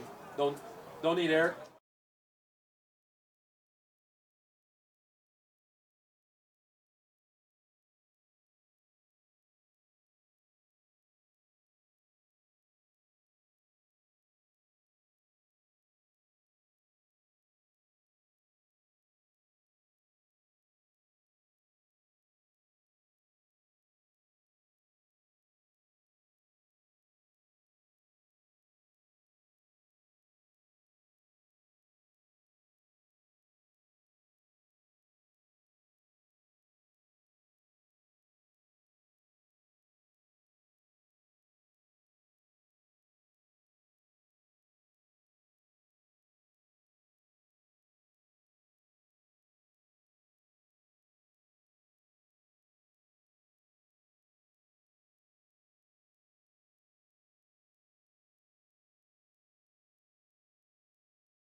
And welcome back to ColoradoSports.TV's coverage of the Colorado Greyhawks, champions of the Colorado Football Conference for last year, versus the Kansas City Bulldogs, champions of the Midwest Football Alliance.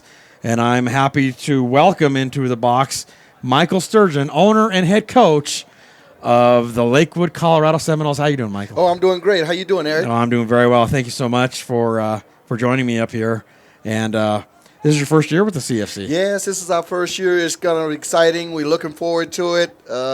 We're definitely ready to go, pretty much. I just think that the CFC has a great thing going on here, and I'm looking forward and very excited about our upcoming season. Yeah, we're happy to have you on board as well, man. And you guys just seem to be doing very well for a first-year team. Get everybody on the team to make that trip. So, but they are the defending Rocky. If I'm right, that's the Rocky Mountain. No, that's the Foothills Division. Yeah, Foothills Division. Yeah, the Foothills Division Foothills champion. Division. But they ended up losing to the Greyhawks in the championship game. Yes. But they had a pretty successful first year season, and we hope the best for you guys this season as well. We're definitely looking forward to it, and we wish every team in our league, the CFC league, wishing them luck and wishing them well, and hope that they have a great season as well. All right, so the Colorado Greyhawks received in the first quarter, and so they're going to kick off to the Kansas City Bulldogs, and let's see if those Bulldogs made some adjustments. Now, you said you've been here since the start of the game, so I think one of the key adjustments that the Bulldogs made was that hurry-up offense. Yes. It made a difference. Yes, they definitely made a great change up. So it went with the hurry-up offense, and I think that was probably a great start for them. I see that they've been having a lot of penalties. It's causing them to a touchdown to come back. But other than that, I think they're looking pretty good. Yeah, they're not doing too bad. So let's see what they could do at the start of the second half. Hold on one second. I want you. Yeah. But no, yeah, that works too. That works good.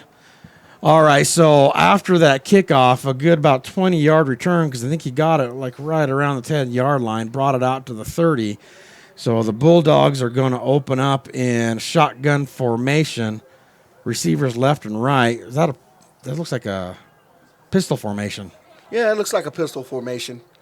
There's the motion across the backfield, handoff up the middle, met and gret immediately by the Greyhawks. Now, I'll tell you what, you might have to help me on this. I'm having a hard time with those numbers for the Greyhawks right now.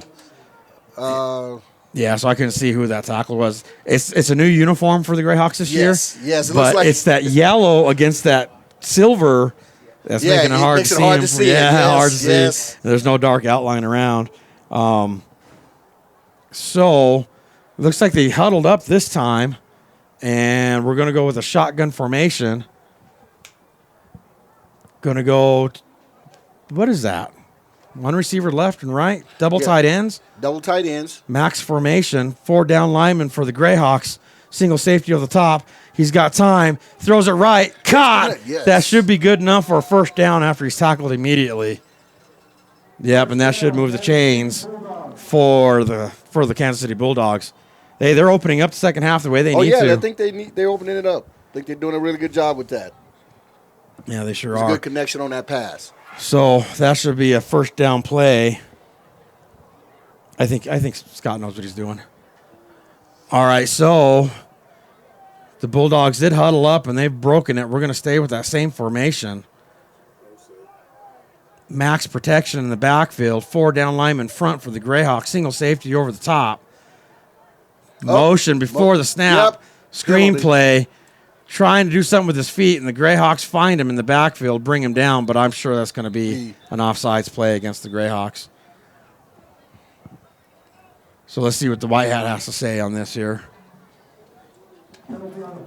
We have another guest in the box with us, Domingo with the Englewood Eagles.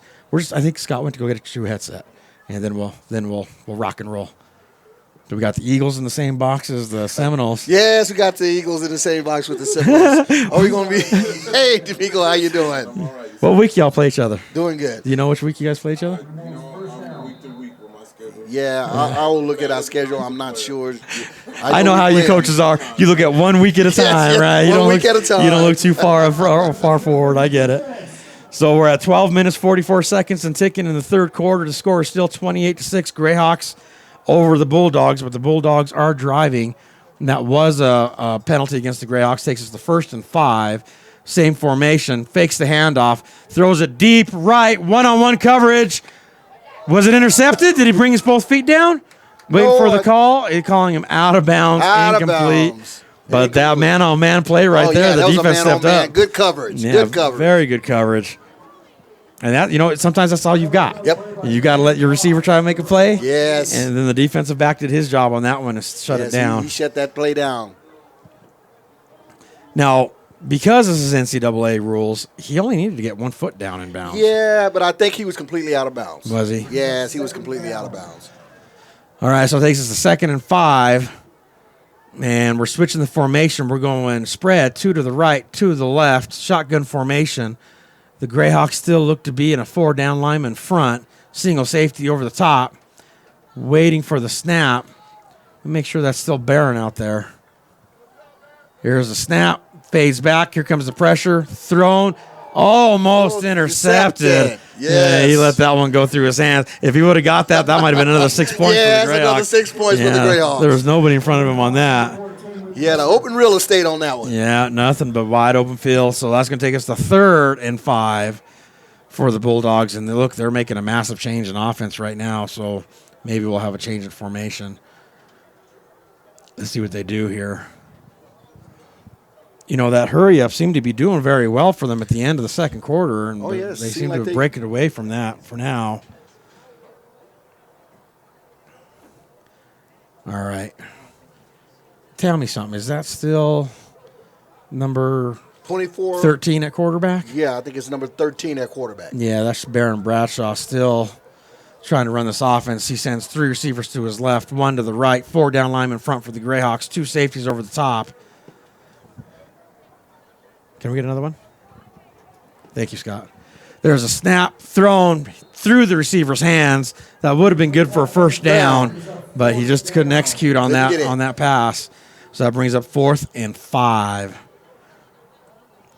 And, look at number 77 is back there to punt again. I love that guy.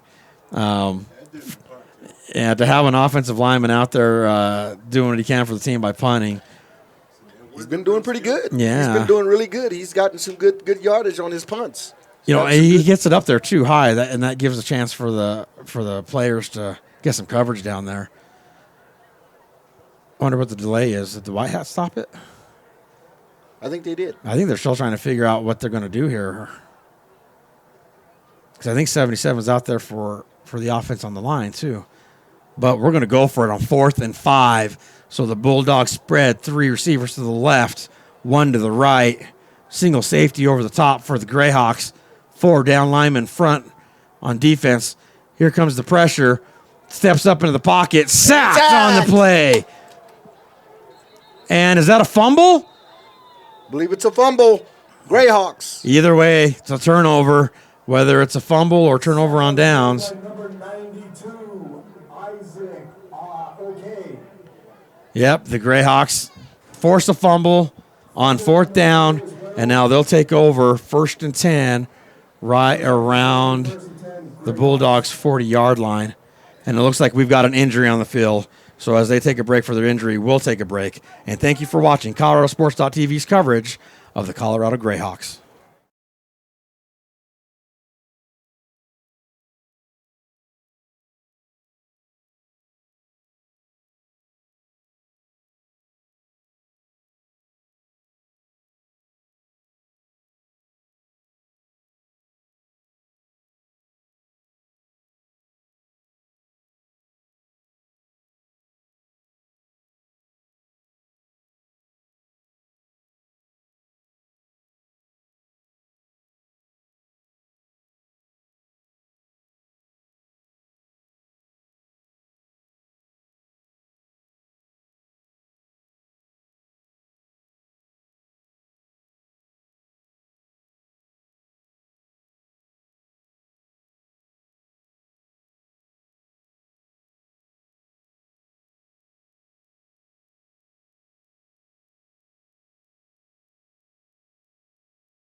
And welcome back to ColoradoSports.TV's coverage of champion versus champion Greyhawks against the Bulldogs.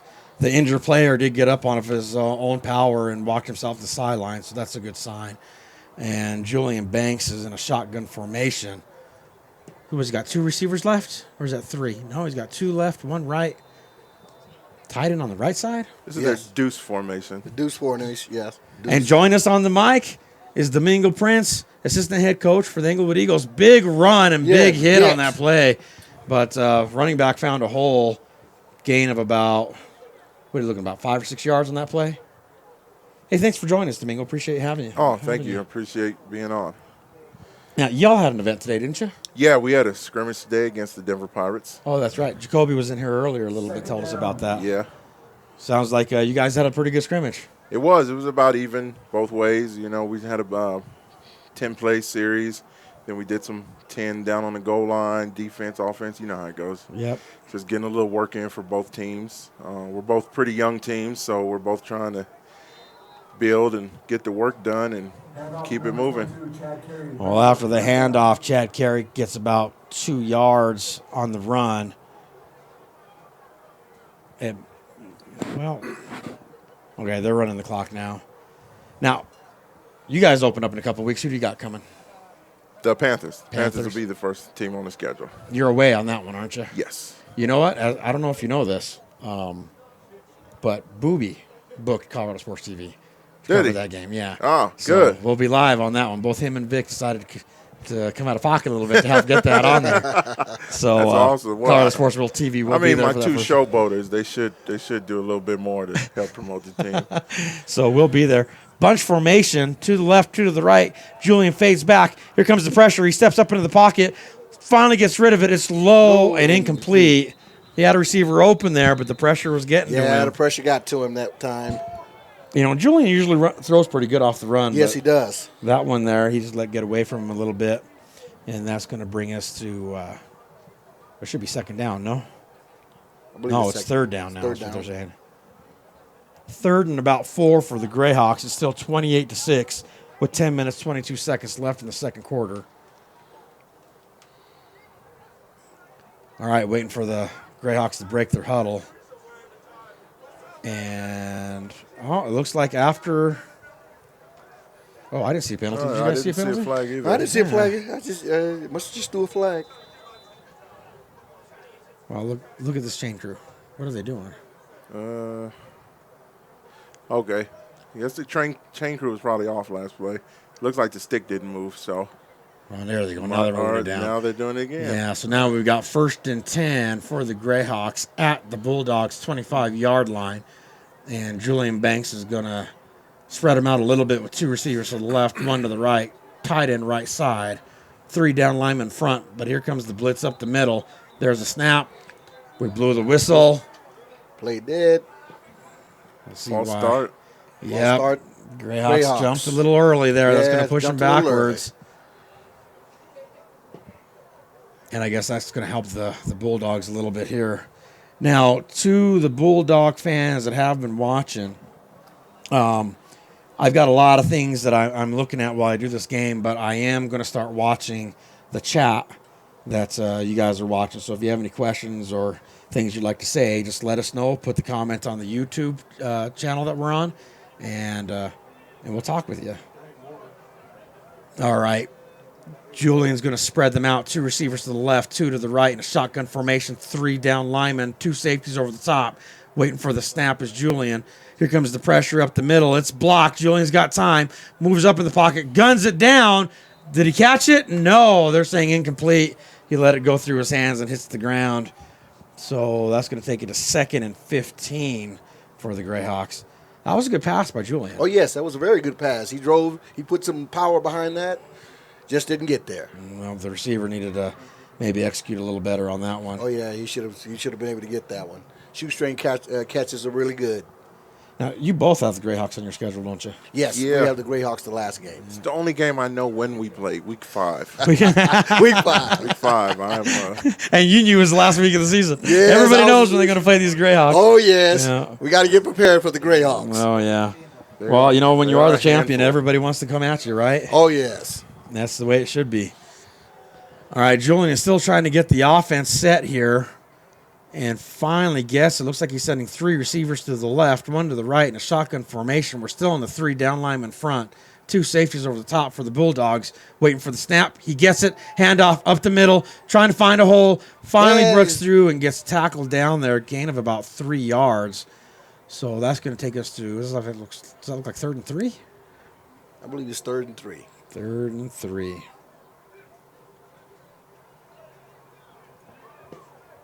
All right, so on big 3rd down play here for the Greyhawks, they want to keep the scoring fest going with 9 minutes, 47 seconds, and ticking in the 3rd quarter. Still 28-6, Greyhawks over the Bulldogs. You been here since the beginning, Domingo? Yeah. So you saw that hurry up that they was running. I did. And it was moving the ball pretty well against the Greyhawks defense. Yeah, I think they need to get back to that because as long as they keep them moving, it seems that defense, they're pretty big out there. They can't keep up with them. So Right. I just see what happens here if All they right. make these adjustments. Spread formation to the left, 2 to the right. Julian fades back. He's got time. Throws across the middle into traffic through the hands of the receiver. Boy, he threw that. There was 3 guys there. Yeah, that was a risky pass. That was right a risky there. pass. But he made the pass because it bounced through the receiver's yes. arm. Yeah, So it was a you good have throw. to catch it. If you're gonna get hit, you might as well catch the reward for it too. Yes. I agree totally with you. agree. Yeah. Those sore moments need rewards. So 9 minutes, 12 seconds left in the 3rd quarter. And it's 4th down right now. And they've got a field goal kicker this year. Yeah. His name is Jonathan Mendez. So I just think at this point they know their defense is going to hold them. Why not just run Go the for clock it. and Yeah. just keep it moving? Yep, Julian is in a shotgun formation, spreading them out 2 to the left, 2 to the right, 3 down linemen in front for the Bulldogs. 2 safeties over the top. Julian fades back. Here comes the blitz. He rolls out to his left, choosing his feet. He's got it. Does he make it? He might have enough for a 1st down. Let's see where the spot is. Looks like they're moving it like stick. right around the 11.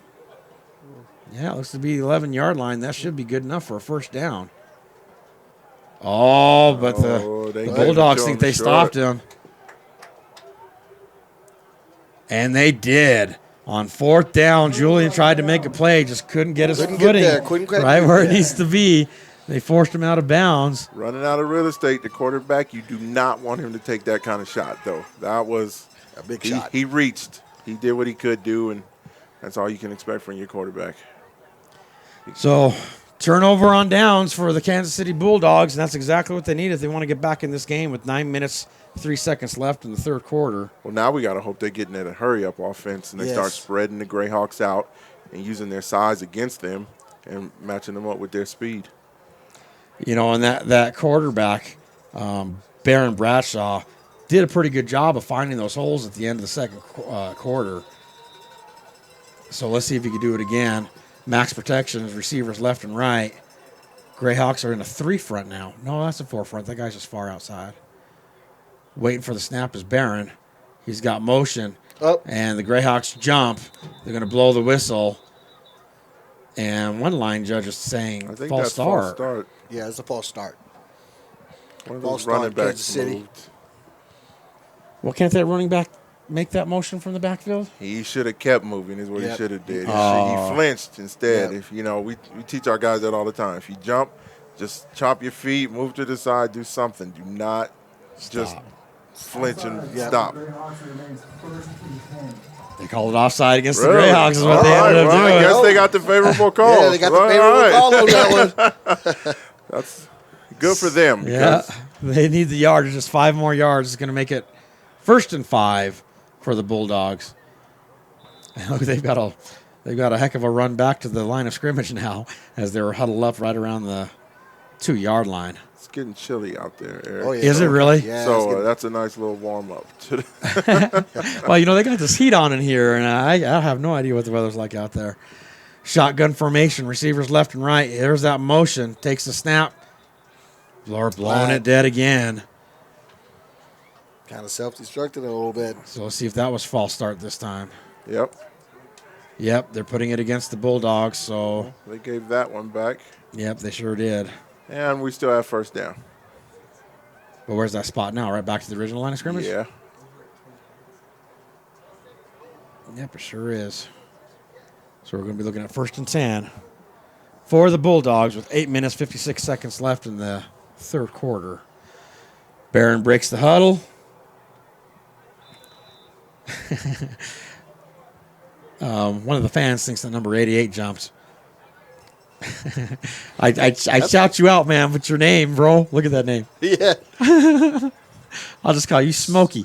So Yeah, he Smokey. fades back. He's rolling to his right, and the Greyhawks are all over that play. Was there a fumble? No, they're calling it dead.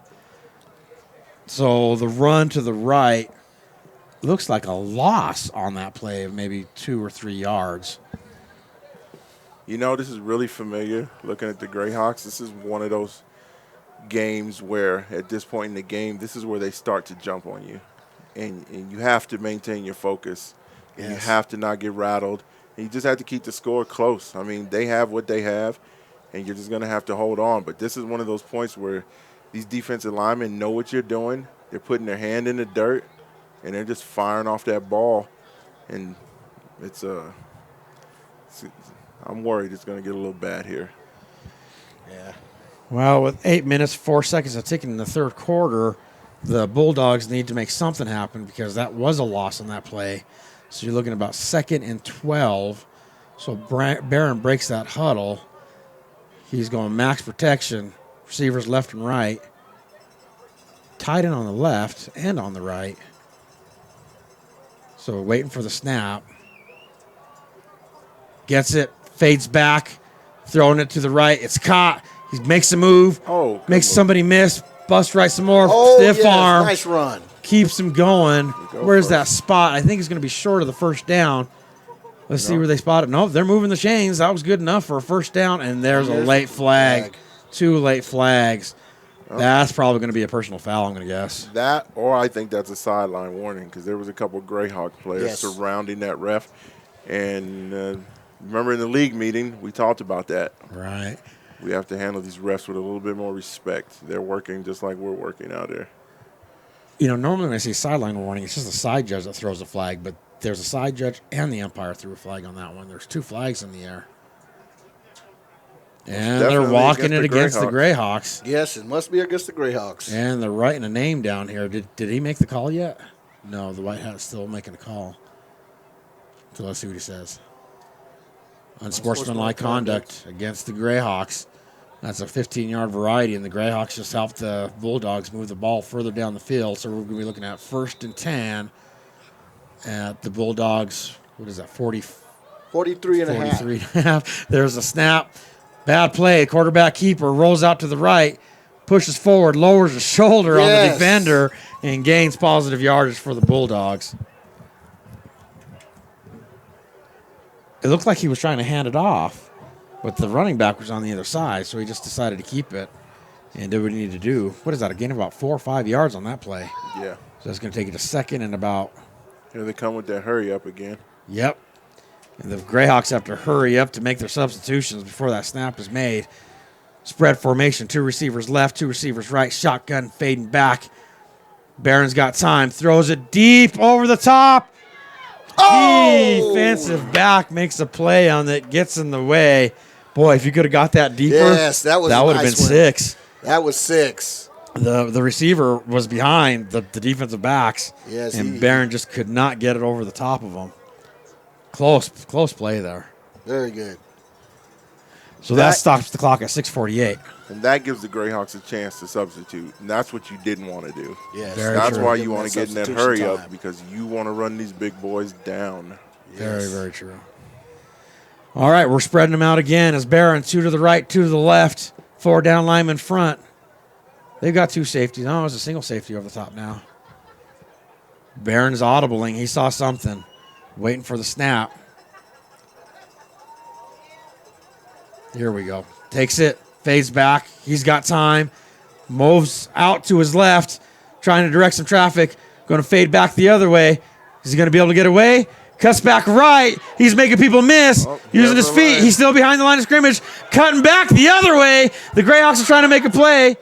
Throws it. Caught. Oh, nice pass. That's good for a first down. Lord. Boy, That some was athleticism. exciting. That was exciting. Yeah. That was exciting. He definitely ran about 40 yards on that play. Man, is that somebody's shoe Yeah. sitting back there around the 30-yard somebody line? lost One the of the shoe. Greyhawks. Yes, one of the Greyhawks. Barron juked his shoes Yeah, off, the man. quarterback juked. That kid ran 40 yards for a 15-yard completion. Great play by Barron on that. Why are we stopping his... We're blowing the dead. I don't know why. I mean, for move the change, you should do that, but was there an injury? No, I mean, No. equipment needs to get off the field. Is that a flag down there by the 32? No, I think No, that's just a hash mark, isn't it? Yeah, I think that's just a hash mark. Well, the refs are huddling about something. The rest was in And the now conference. Rashad's on the field. So it looks like we've got a timeout on the field. Yep, looks like the refs called a timeout. Yeah. Well, the Greyhawks show 3 timeouts still. Yeah, so I'll tell you what, as they take a break, we'll take a break. And thank you for watching ColoradoSports.TV's coverage of the Colorado Greyhawks.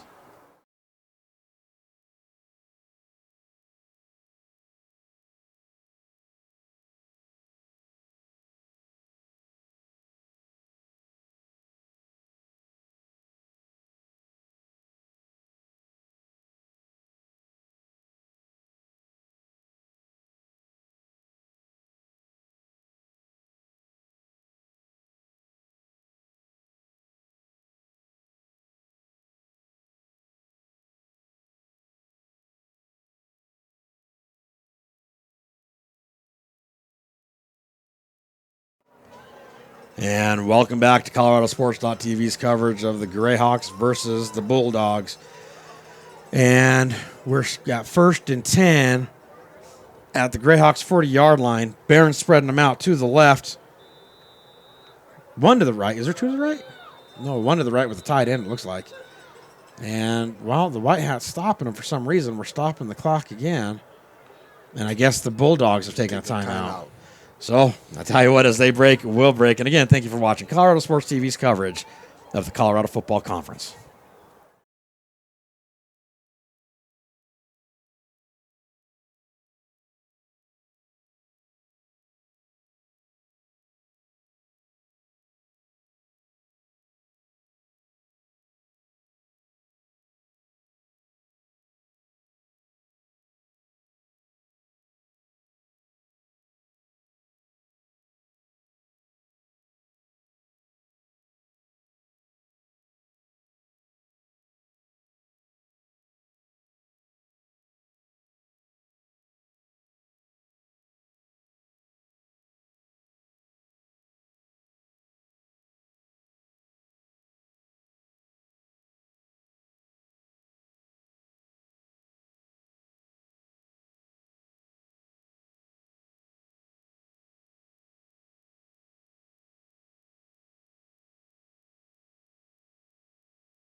Number 10 is the And quarterback. welcome back to ColoradoSports.TV's coverage. number 10. Yeah, we've got to change that quarterback. I called out Barron.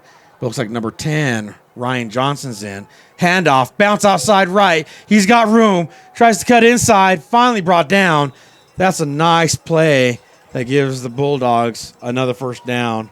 Very important to keep this drive and score. Yes, it's if you're the Bulldogs. This is really a crucial series for the Bulldogs. So I think that was number 10. Am I right? Was that? Yeah, that was number 10. Yeah. So Ryan Johnson in control now. So far this game, we've seen Josh White at quarterback, we've seen Ryan Johnson, and we've seen Barron Bradshaw, and all 3 have been fairly effective so far. So now we're at 1st and 10. I formation. I think that's the first time we're seeing that today. Receivers left and right. 4 down linemen front for the Greyhawks, waiting for the snap. He gets it. Handoff up the middle. The D-line was all over it. Loss of about 1 on that play, it looks to be. Yep. I think you have to go back to what you were doing. Yep. Maybe that other quarterback got hurt or rattled or something, because this, I just don't see this working, especially when you have to get scores.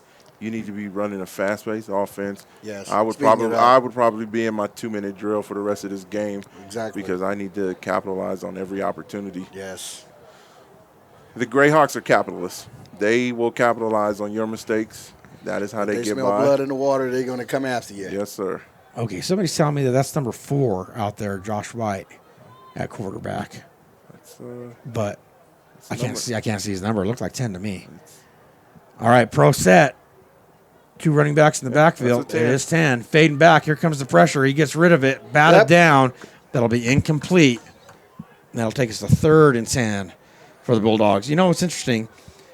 If they were running that hurry-up offense with Barron in there and it was successful, when you make a quarterback change like that, You're kind of taking away your Take momentum. away your momentum. yeah, and Yeah. they're huddling up now. So if that's number 10, I mean, you can see Barron standing on the sideline over there right now, holding his helmet. He's standing there with his hands on his hip. I'm sure he's excited and wants to get back in there because he was doing a lot better than. yeah, so with number 10 in there at quarterback being Ryan Johnson, that kind of takes away that momentum that they had right there. But I guess I know to me it's a big game because it's champion versus champion. But the Definitely. truth is to them, it's a preseason game.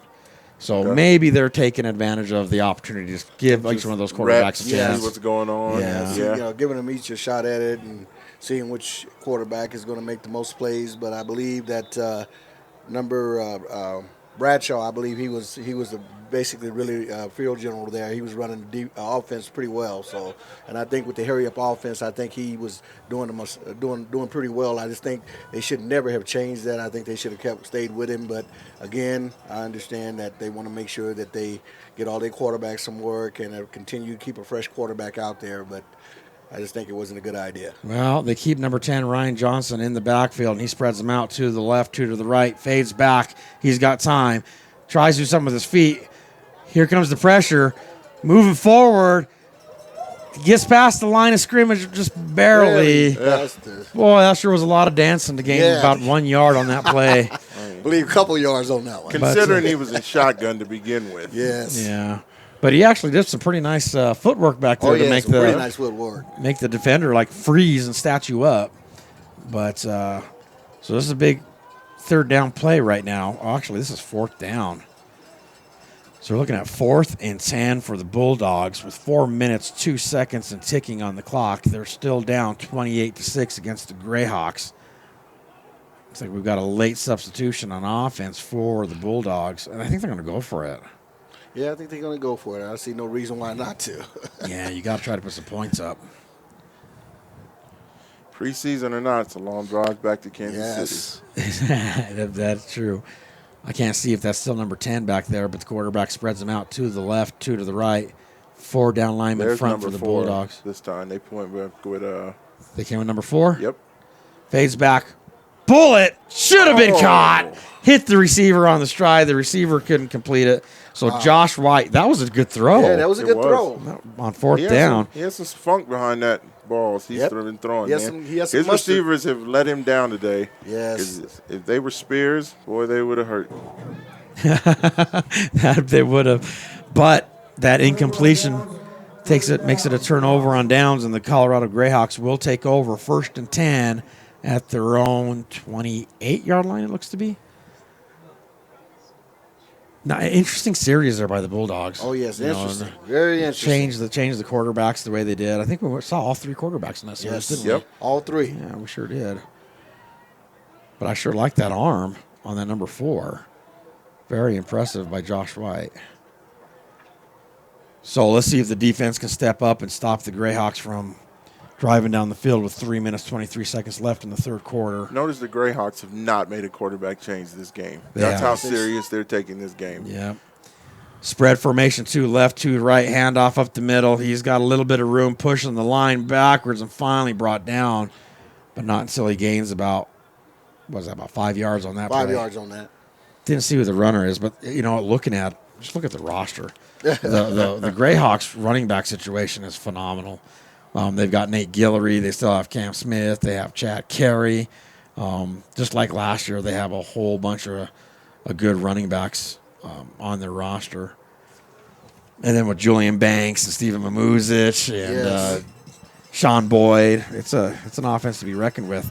So Julian spreads them out 2 left, 2 right. Shotgun formation. Handoff, bounces left. He's got room, cuts through, got enough for the first down, and finally brought down. So it's going to be 1st and 10 for the Greyhawks at The 40. At Looks their like own the 42? 42 or 3. 43. 43 Call it yard line. 43. Well, this guy looks like at 42. Yeah, 42. Yeah, 42-yard line. Not a bad little run play on there. He had Nice room run. left side. It looks like he was able to break a couple tackles. Oh, yeah, he broke a couple tackles to get to that 42. Yeah, Did a that's good run. Nate Guillory they're running out there right now. Yeah, and This kid is a load. He Yeah. does not go down on first contact, and he falls forward often. Now, why are they saying 3rd and 10? I don't think they reset the chains. Fading back is Julian over the top. 2 guys for defense. Oh. Overthrown, incomplete. Wasn't that last run by Nate a first down? Yes. Yes. So it yeah, should be yeah. It second. looks like they didn't reset the sticks. Yeah, so there we go. Now we're 2nd and 10. Maybe we're moving backwards on the sticks tonight. I don't know. That's what happens when you get amateurs on the sticks. You gotta. It's tough finding a good Definitely. chain crew. Yeah. It's usually a volunteer situation, and All right, so the Greyhawks are looking at 2nd and 10 at the 42-yard line. Spreads them out 2 to the left, 2 to the right. 3 down linemen front for the Bulldogs. 2 safeties over the top. Waiting for the snap is Julian Banks. He takes it, handoff up the middle. White jerseys everywhere. Spins out of it. Keeps fighting. Julian's the lead blocker. They got the first down and going for more. Finally pushed out of bounds right around the 30-yard line. Did you see that move by Julian? Oh, Yes. yes, that was a beautiful I move. mean, as a running back, you have your quarterback downfield with you. That is, what more would you want from a blocker? I Your agree. quarterback. You can ask I for mean, anything, you're what do you're you gonna let me run, and I'm gonna keep running for you. And that's Yes. exactly what Guillory did on that play. Kept his feet moving. He did. Nate is a load. What an interesting spot. He must have went out of bounds back there because I thought he got out around the 30. And they're spotting it right there at about the 36-yard line. Yeah. So Guillory must have stepped out of bounds. I thought he was further down, but Yeah, I did too. I thought he was at least the 31 or so, but or 29, but they brought it back.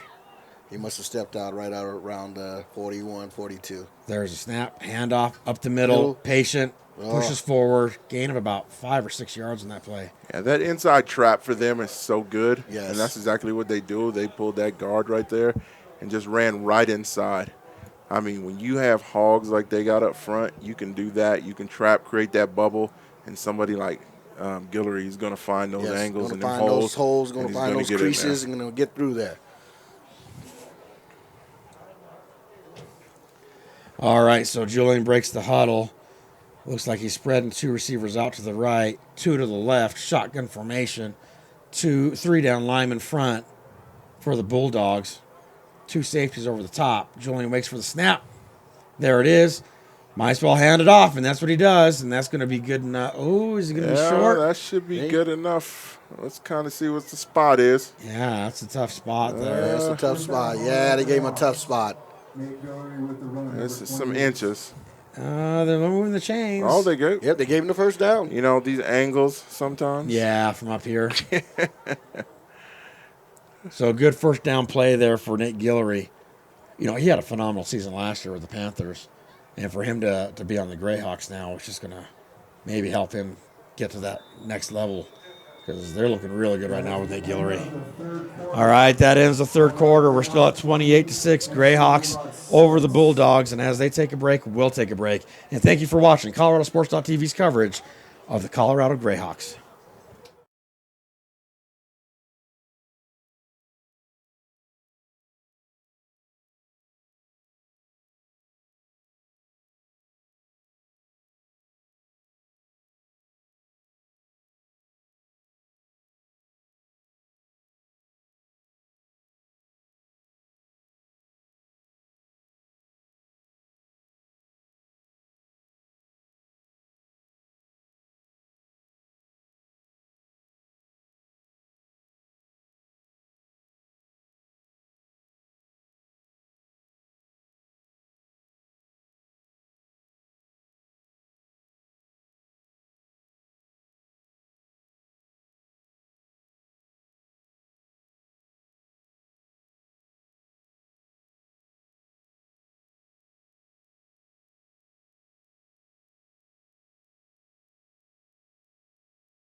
And welcome back to ColoradoSports.TV's coverage of the Colorado Greyhawks versus the Kansas City Bulldogs. Looks like they're spotting him short because they got this chains right. They've been fooling with these chains all day, Eric. You can never tell what they're doing with the chains and stuff. They're going backwards, they go forward. They've been inconsistent with their chain movement. Because right now they've got it like 3rd and 1. So it looks like the spot because the white hats. Because the last spot was the first down here at this end, I thought. So. Well, I thought so too, but the refs are kind of confused over there and talking about it. Did they spot him short? Not to mention, these sticks are way backwards because it's the Greyhawks going in, not coming out. Yeah, but it looks like they're saying that they stopped him short of the first down. Huh. So I think they're saying the original line of scrimmage was down here. Guess they changed their mind about the first down. They sure did. So it's 3rd and short for the Greyhawks. So they go I formation. 2 receivers left, one left, one right. Handoff up the middle. No changing your mind on fighting that one. them. Yep. Yeah, that's definitely enough for the first down right there. So the Greyhawks are going to keep the drive alive by running it up the gut. And the running back gets a gain of about 3 yards on it. So it'll be 1st and 10 for the Greyhawks right at around the 25-yard line. Yep, right on the 25-yard line. So it looks like they're just – I mean, it's not a bad idea for the Greyhawks just to run the clock. Yeah. Keep the ball on the ground. I think they're just going to try to – And it's a little bit of old school the respect in the game, too. You know you've given them the business. It's time to respectfully let this team do what they have to do, too. Okay, there's a snap. It's low, quick pass to the right. Caught, brought down in play. And that'll keep the clock moving after they reset the chains. That'll take it to 1st and 10. Where is that? About the 13-yard line, looks like? Yeah, it looks like about the 13-yard line. So the Greyhawks are looking good, moving the ball down with 13 minutes, 53 seconds left in the game. Still 28-6 ball game. Greyhawks over the Bulldogs. And they're taking their time in the huddle. I think if you're going to do this, I would pull Julian at this point. I wouldn't leave my starter out there. You can look at the sideline and see they've pulled most of their starters out, and they're playing their second string for the most part. Yeah, I would pull my starter out. I wouldn't take any chances. There's a snap, handoff, bounces left, met immediately by a wall of white jerseys, trying to stay on his feet, but finally brought down. It looks like the momentum will get him to the line of scrimmage. So what is that, 2nd and 9 now?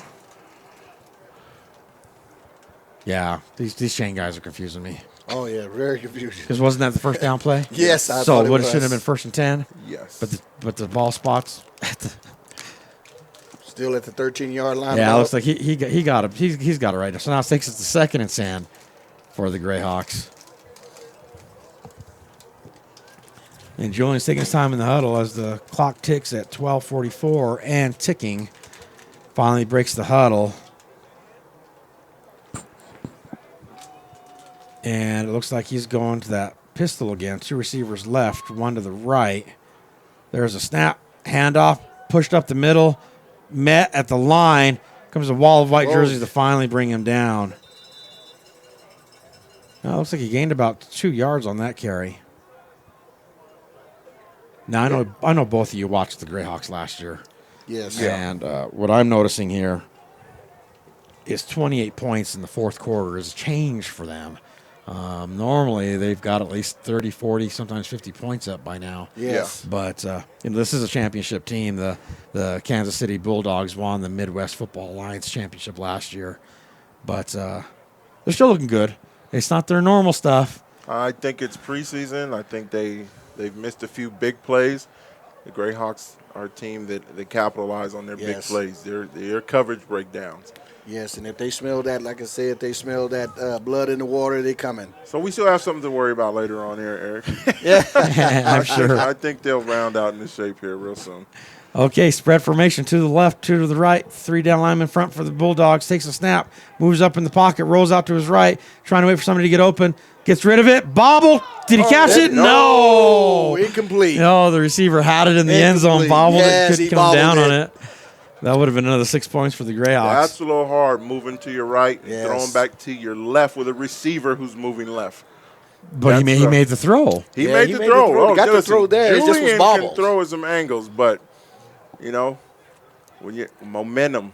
The bodies were pulling each other different directions, and it happens. Receiver should have executed on that one. He had a chance on it and just couldn't pull it down. So Julian's going to spread him out again. Shotgun formation, 2 to the left, 2 to the right. Still a 3 down lineman front for the Bulldogs. Waiting for the snap is Julian. Takes it, fades back. He's got some time. Throws it over the middle. Tries to one-hand it. Couldn't bring it in. That's another incomplete pass. That makes us to 11 minutes, 6 seconds left in the game. And what was it? That wasn't 4th down, was it? That was 4th down, yep. Oh, so that's a turnover on downs. Yes, going back to the Kansas City Bulldogs. Well, how interesting to make that play call when they've got a kicker. It could have put 3 more points because they were definitely field goal range. Yes, I think they should have took the field goal, but it's obviously that the Greyhawks are giving them a shot, not trying to run up the score on them. That's true. And plus, I keep forgetting it is preseason. Yes. So they're trying to make everything work as well as they can. And Rashad's pretty good about that, about giving his guys a chance to prove that they could do what they want to do. So let's see. Who is that at quarterback now? Number 4? Number 4. Yep, number 4. Josh White is back in the game, spreads them out, 2 to the left, 2 to the right, fades back, throws it, flare outside. Running back tries to run over and doesn't do it. Fumble! The Greyhawks are all over it, and the Greyhawks take over after the fumble. That running back, man, might have been better off juking. Yeah, I would have thought that too. At this point in the game, you need to get as many yards as possible, but if you're going to open yourself up for the big hit, you're going to have to open yourself up for the big loss, and that's exactly what happened. Was a big loss on that play. Yep, fumble on the play. I didn't see which defensive player made that hit, but that was a good hit. Yeah, he that stood his ground. The hit. guy tried to run over him. He wasn't having it and caused the fumble in the process, and now the Greyhawks have the ball back. 1st and 10 right at the 15-yard line, and Julian Banks and company is going to have a chance to put more points on the board. It's still a 28-6 game. It's been 28-6 since since the first half. Hey, nobody. Yeah, I guess they did score right before the half, right? All right, so Julian's going to spread them out 2 to the left, 1 to the right. Was that tight end left, it looks like. 3 down linemen front for the Bulldogs, waiting for the snap. He takes it, quick handoff up the middle. He's got a little bit of room, and the white jerseys finally bring him down after a game of about 2 yards on that play, Yeah, 2 or 3 yards on that play.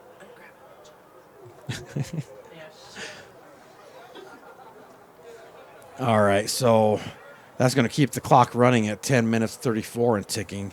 Still a 28-6 ball game. Late substitution, and they're just going to take their time out of the huddle. I don't think they're in too much of a rush. They got a nice lead on their score, 28-6. I think they just basically want to work and see where they are and just kind of continue to get that work on the offense. Julian's not in either.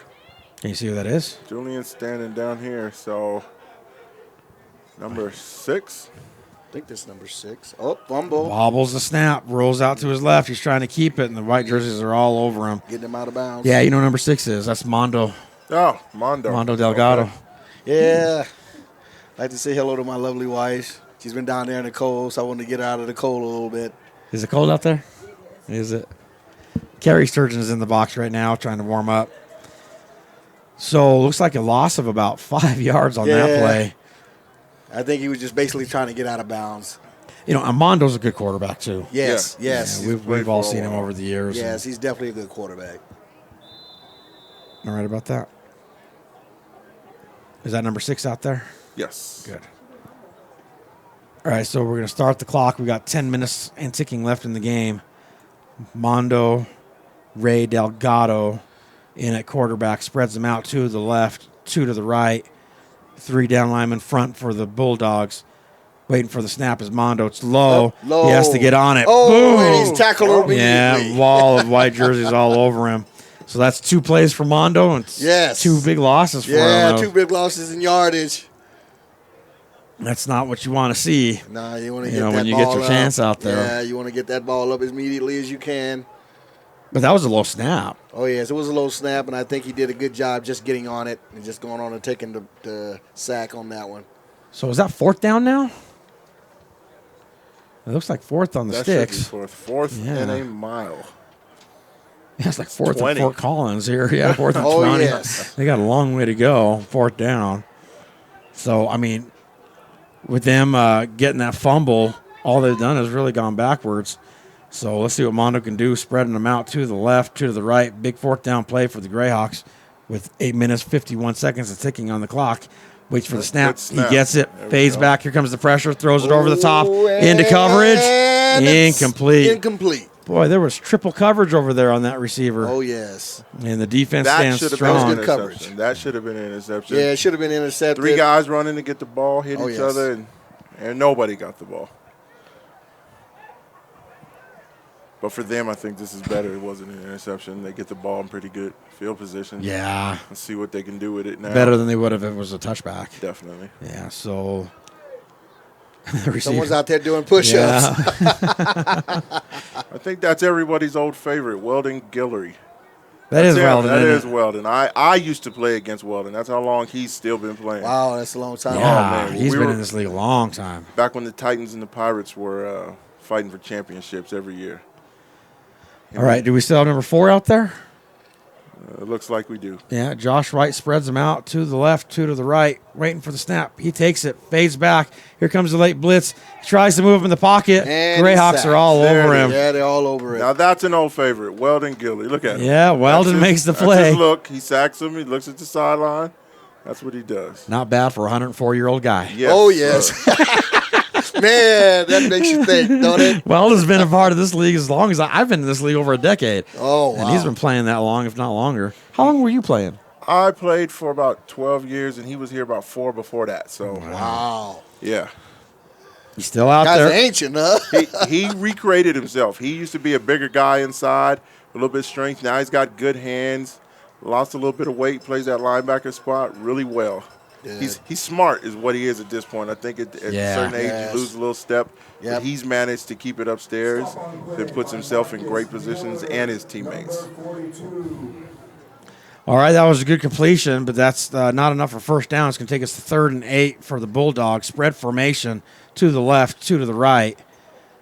There's a snap, fading back. Here comes the pressure. Quarterback moves up, throws it over the top. It's one-on-one got a man. coverage. Yeah! It's go! The receiver cannot execute. These receivers are letting the Bulldogs down tonight. Yes, they have been very, This very would be a much closer game if they would hold on to that ball. That's a very good point. The quarterbacks have been making plays, but the receivers just are not And executing. you are talking about wide open plays. Yes, These that guys was a are wide dropping open the play. balls. You cannot drop those balls and expect to win or even be competitive. Very true.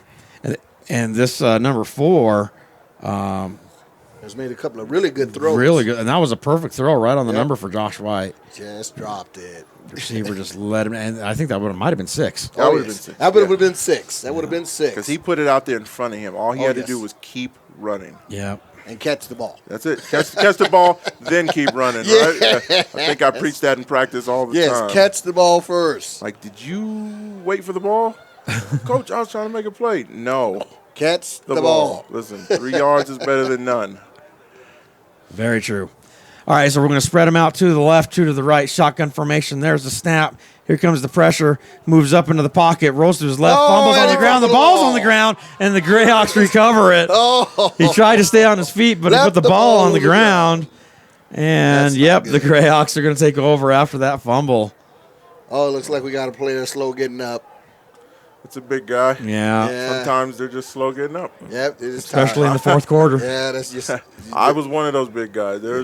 Boy, you'd be in the fourth quarter, you'd be like, yeah, I'm going to take my time. Well, the quarterback was just trying to make something happen. He lost his footing, put that ball on the ground to keep his footing, and lost it in the process. Ball came So, out.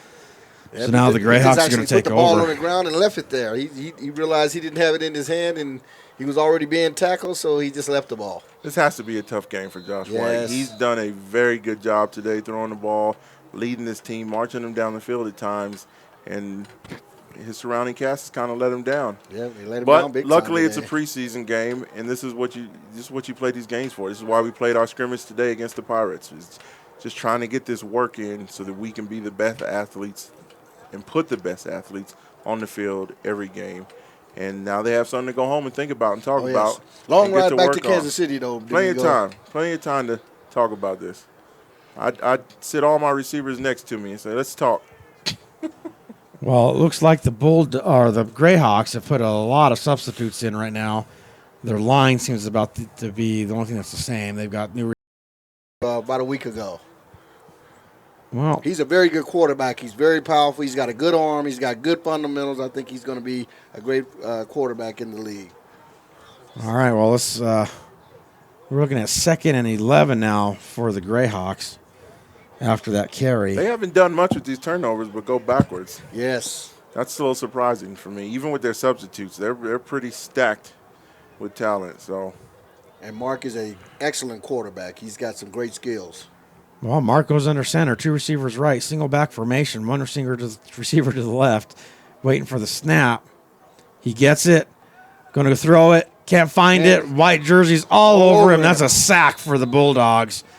Another loss of about 2 more yards on that play.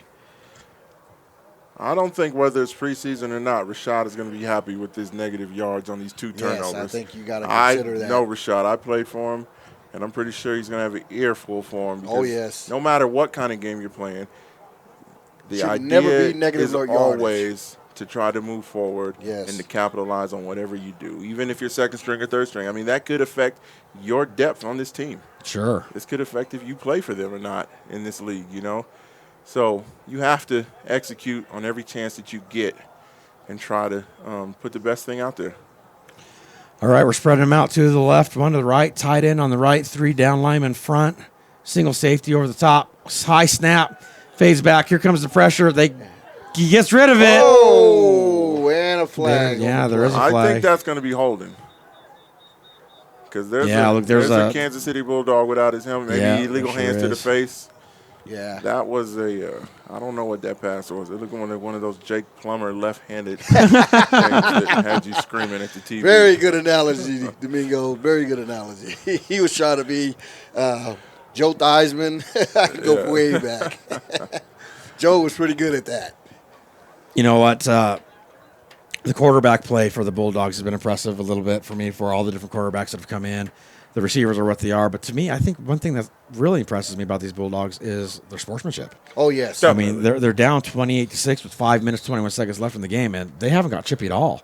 They're playing good, solid football. Yes, and they're playing their good heart's still in it. Discipline ball. Yeah, They might not be doing very well, but they're playing good disciplined play. They're not giving up. They keep trying, and that's what's definitely important with the team is just to keep fighting. Yeah, good ambassadors for the Midwest Football Alliance. Oh, yes. There's the Very fade good. back. Here comes the pressure. He gets rid of it. He's open. Try to make somebody miss. Oh, he fumbles it. Oh, Picked up. The Bulldogs are running with it. Tackle from behind. Is the ball out again? No. And there's a late flag there by the line judge. What, unnecessary roughness, late hit.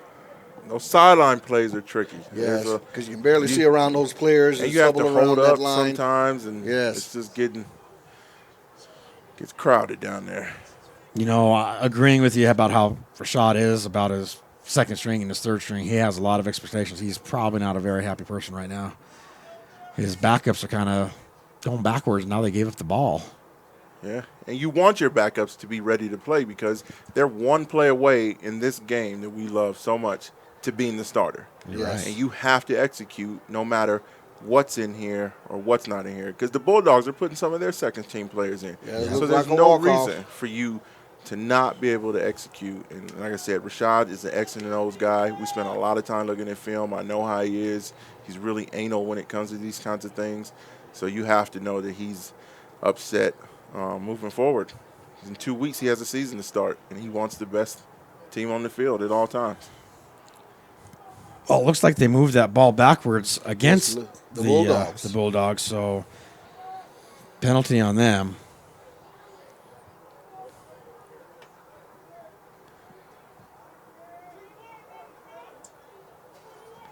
All right, so we're going to do a spread formation to the left, to the right.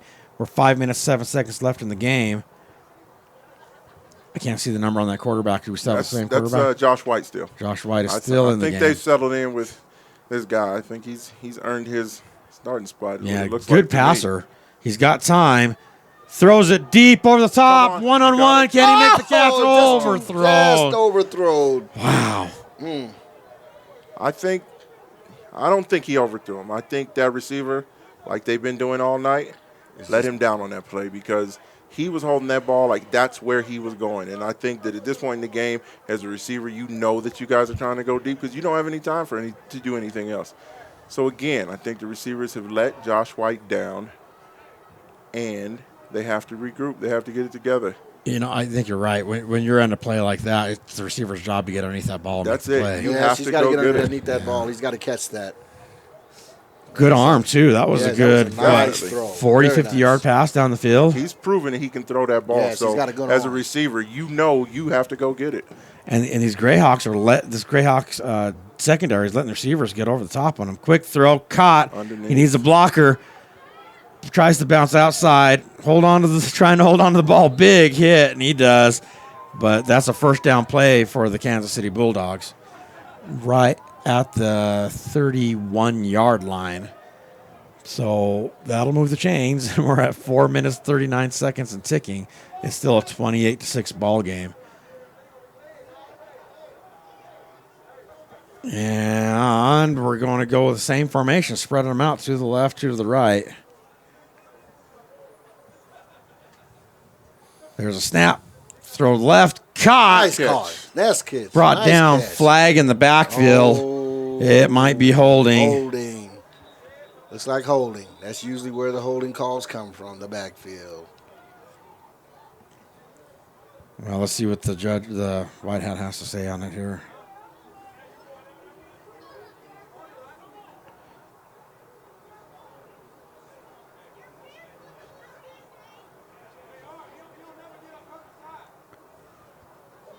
Face mask against the Bulldogs. Wow.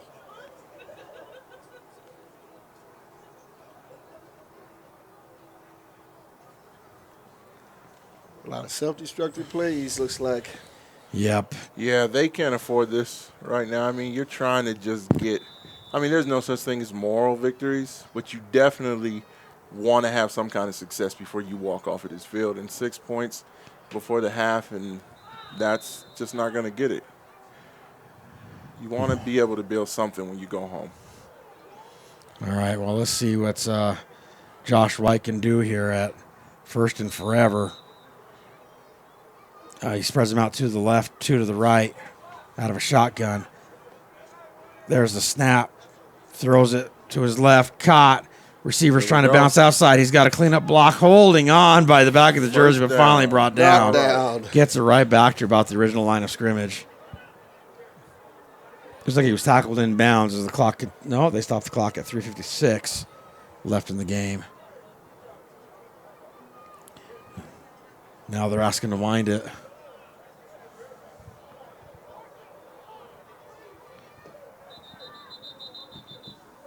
Wind the clock. There we go. Now we've got the clock going at 3:50 and ticking. Shotgun formation to the left, two to the right. Waiting for the snap. There it is. Fades back. Here comes the pressure. Screenplay. He's got blockers, but the Greyhawks are all over it. Shut it down. What is that? Gain of about 2 yards on that play. What down is it now, though? Looks like This should be third after this. Yeah. The down marker, I don't think is right, but we'll see if the refs they fix got it. fourth down, and I think it's third down.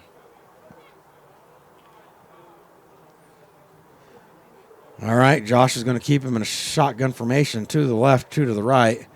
Greyhawks still look to be in a forefront. Two safeties over the top because they know they need to go deep. There's a snap.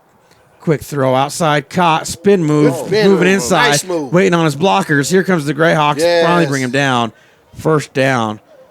Now at the 2-minute, 50-second mark, the receivers are finally executing. Yes, too little, too late, though, Eric. Too little, too late. Well, if they can put some points on the board. Yeah, I think that would be like Domingo said, if they can get a plus before the end of the game, I think that would at least get some points out of that. I think they will give them a little bit of a lift. There's a snap. On that Moves up in the long- pocket. Another good Over throw. the top. Can he You make the have to catch? this one. Again. Again. Another No. drop catch. Can't There it believe is. that. That would have been 6 This- points. This is, and look at it. He, as dejected as he is, he threw his helmet on the sideline as Yeah, a that's receiver. not a You good thing. cannot be dejected at this point. You need to get back in there, get with your team, and keep going. Well, he knows he's letting his team down. He knows he had an opportunity on that play to put points on there. He just let it go through his hands. That's 2 for him in this. Yes, in it is. in the last 3 series for him. 3 wide open ones. He's got the speed. Yes, he's definitely getting got the behind the speed, defense. yes. He just did not have sure hands on that. He's missed a few today. That's going to be a lonely bus ride home for him. Yes, a lonely bus ride. Did you see a bus out there? Is that what they did? Yeah, listen, however he got here, he probably is going home by himself. There's that shotgun formation spreading them out, throw it outside to the right. Oh, incomplete. Yeah, him and the receiver just were not on the same page on that. There's a flag in the backfield again. Looks like holding. This quarterback is good. Yes, he's very He's good. very good. He just does not have much help today. Not much help, no. Yeah, we got holding. It's going backwards.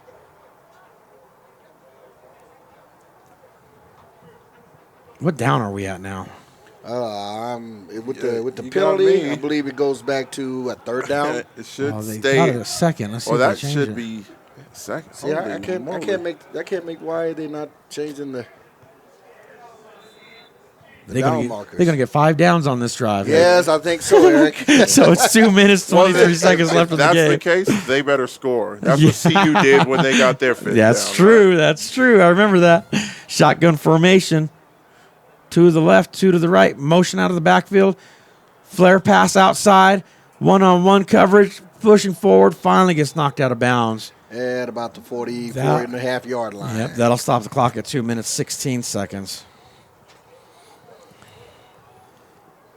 See if Josh White can do something here. As now we're looking at 3rd and about 14 yards to go. So they want to wind the clock. There we go. Yep, 2 minutes, 11 and ticking. All right, he's spreading them out still. 2 to the left, 2 to the right. 2 safeties over the top for the Greyhawks. And look at these DBs playing back. We're going to stop the clock from the side judge. 2-minute warning or what? Think Yep. so. Yeah, I guess Yeah, so. 2-minute yeah, we've warning. got the 2-minute warning. So as they take a break, we'll take a break. And thank you for watching ColoradoSports.TV's coverage of the Colorado Greyhawks. FC Bulldogs.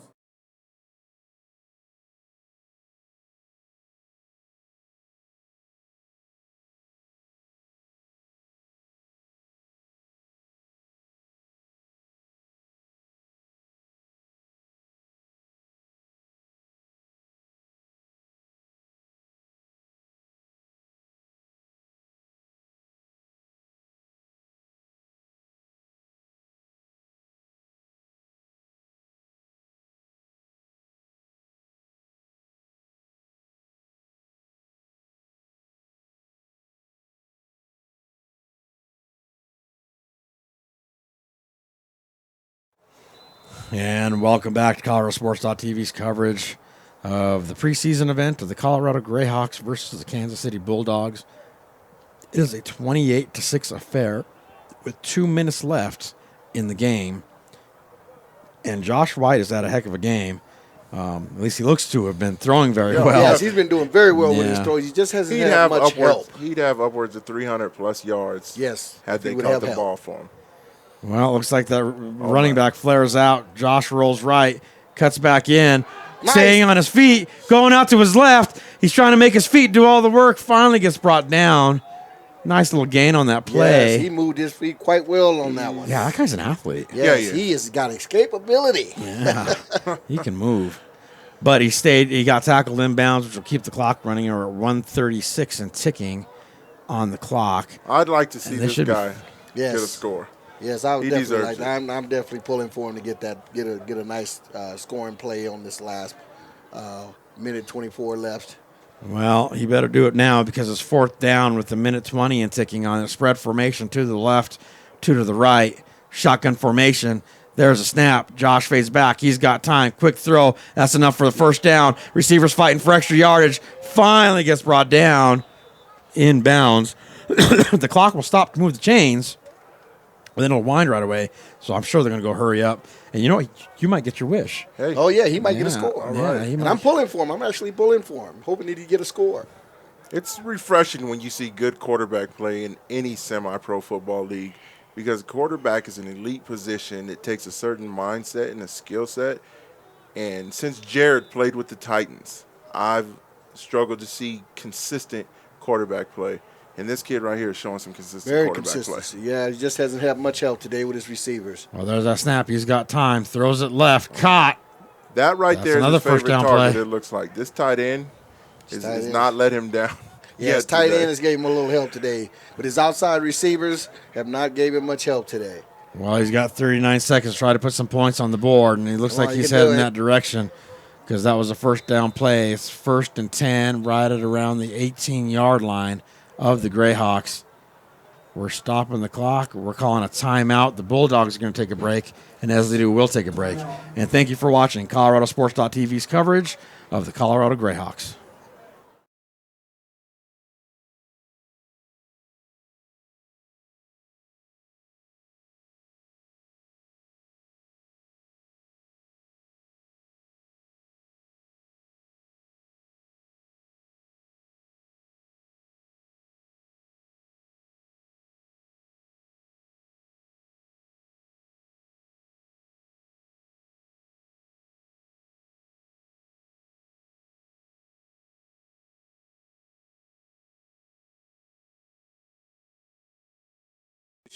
And welcome back to ColoradoSports.TV's coverage of champion versus champion preseason game. The Greyhawks versus the Kansas City Bulldogs, 28-6 affair with 38 seconds left in the game. And Josh White has been doing a great job of this drive of moving them down the field. And let's see if he can capitalize as he spreads them out, 2 to the left, 2 to the right. Greyhawks are still in a 4 front. Throws it over the top, back corner of the end zone, overthrown. That was just thrown out of bounds. Yeah, that was just thrown out of bounds. There's no way Yeah, that was no way he was going to catch that in bounds. Yeah, even if the receiver could have got in it, even if he could have got that 1 foot in, I think that would have still been carried him out of bounds. He wouldn't have been able to catch that one. That was too far back toward the end of the end zone. So that puts 31 seconds left in the game. Josh is talking to his receivers, but it looks like he's still spreading them out. 2 to the left, 2 to the right. His far receiver's trying to motion like he thinks he's got to play. Waiting for the snap is Josh. There's a snap. He's keeping it. Met immediately at the line by the Greyhawks defense. You know, that keeps the clock running, too, because now we're at 22 and ticking. So I don't know. If I'm trying to score, I don't know if I do a quarterback keeper. Yeah, I don't think I'd do a quarterback keeper. I think I'd keep trying to get it through. Get that pass. Well, he's trying to do a hurry up with 11 seconds and ticking left on the clock. Down to 9 seconds now. 7. He's still arguing 6, with them. 5 seconds left 4, on there. Is 3. he going to be able to get this play off? One last chance for Josh White. He fades way back. Here comes the pressure. He's waiting for somebody to come up and throws it over the top into a crowd. So did somebody come down with it? No, it's incomplete. And that's the game. The final score of Greyhawks 28, Bulldogs 6. Hey, thank you guys so much. Thank you so much, Eric. Thanks for having us. Colorado Yeah. Seminoles, thank you. And we thank Domingo for coming in and giving us colorful commentary as well. So, and you know, I had plenty of help too. Special thanks to Jacoby Williams of the Pirates, Sebastian Chun of the Panthers, James Casillas watching us all the way in Pueblo, sending me notes. And thank you to everybody who watched ColoradoSports.TV's coverage of the Colorado Football Conference. Have a great night. Good night.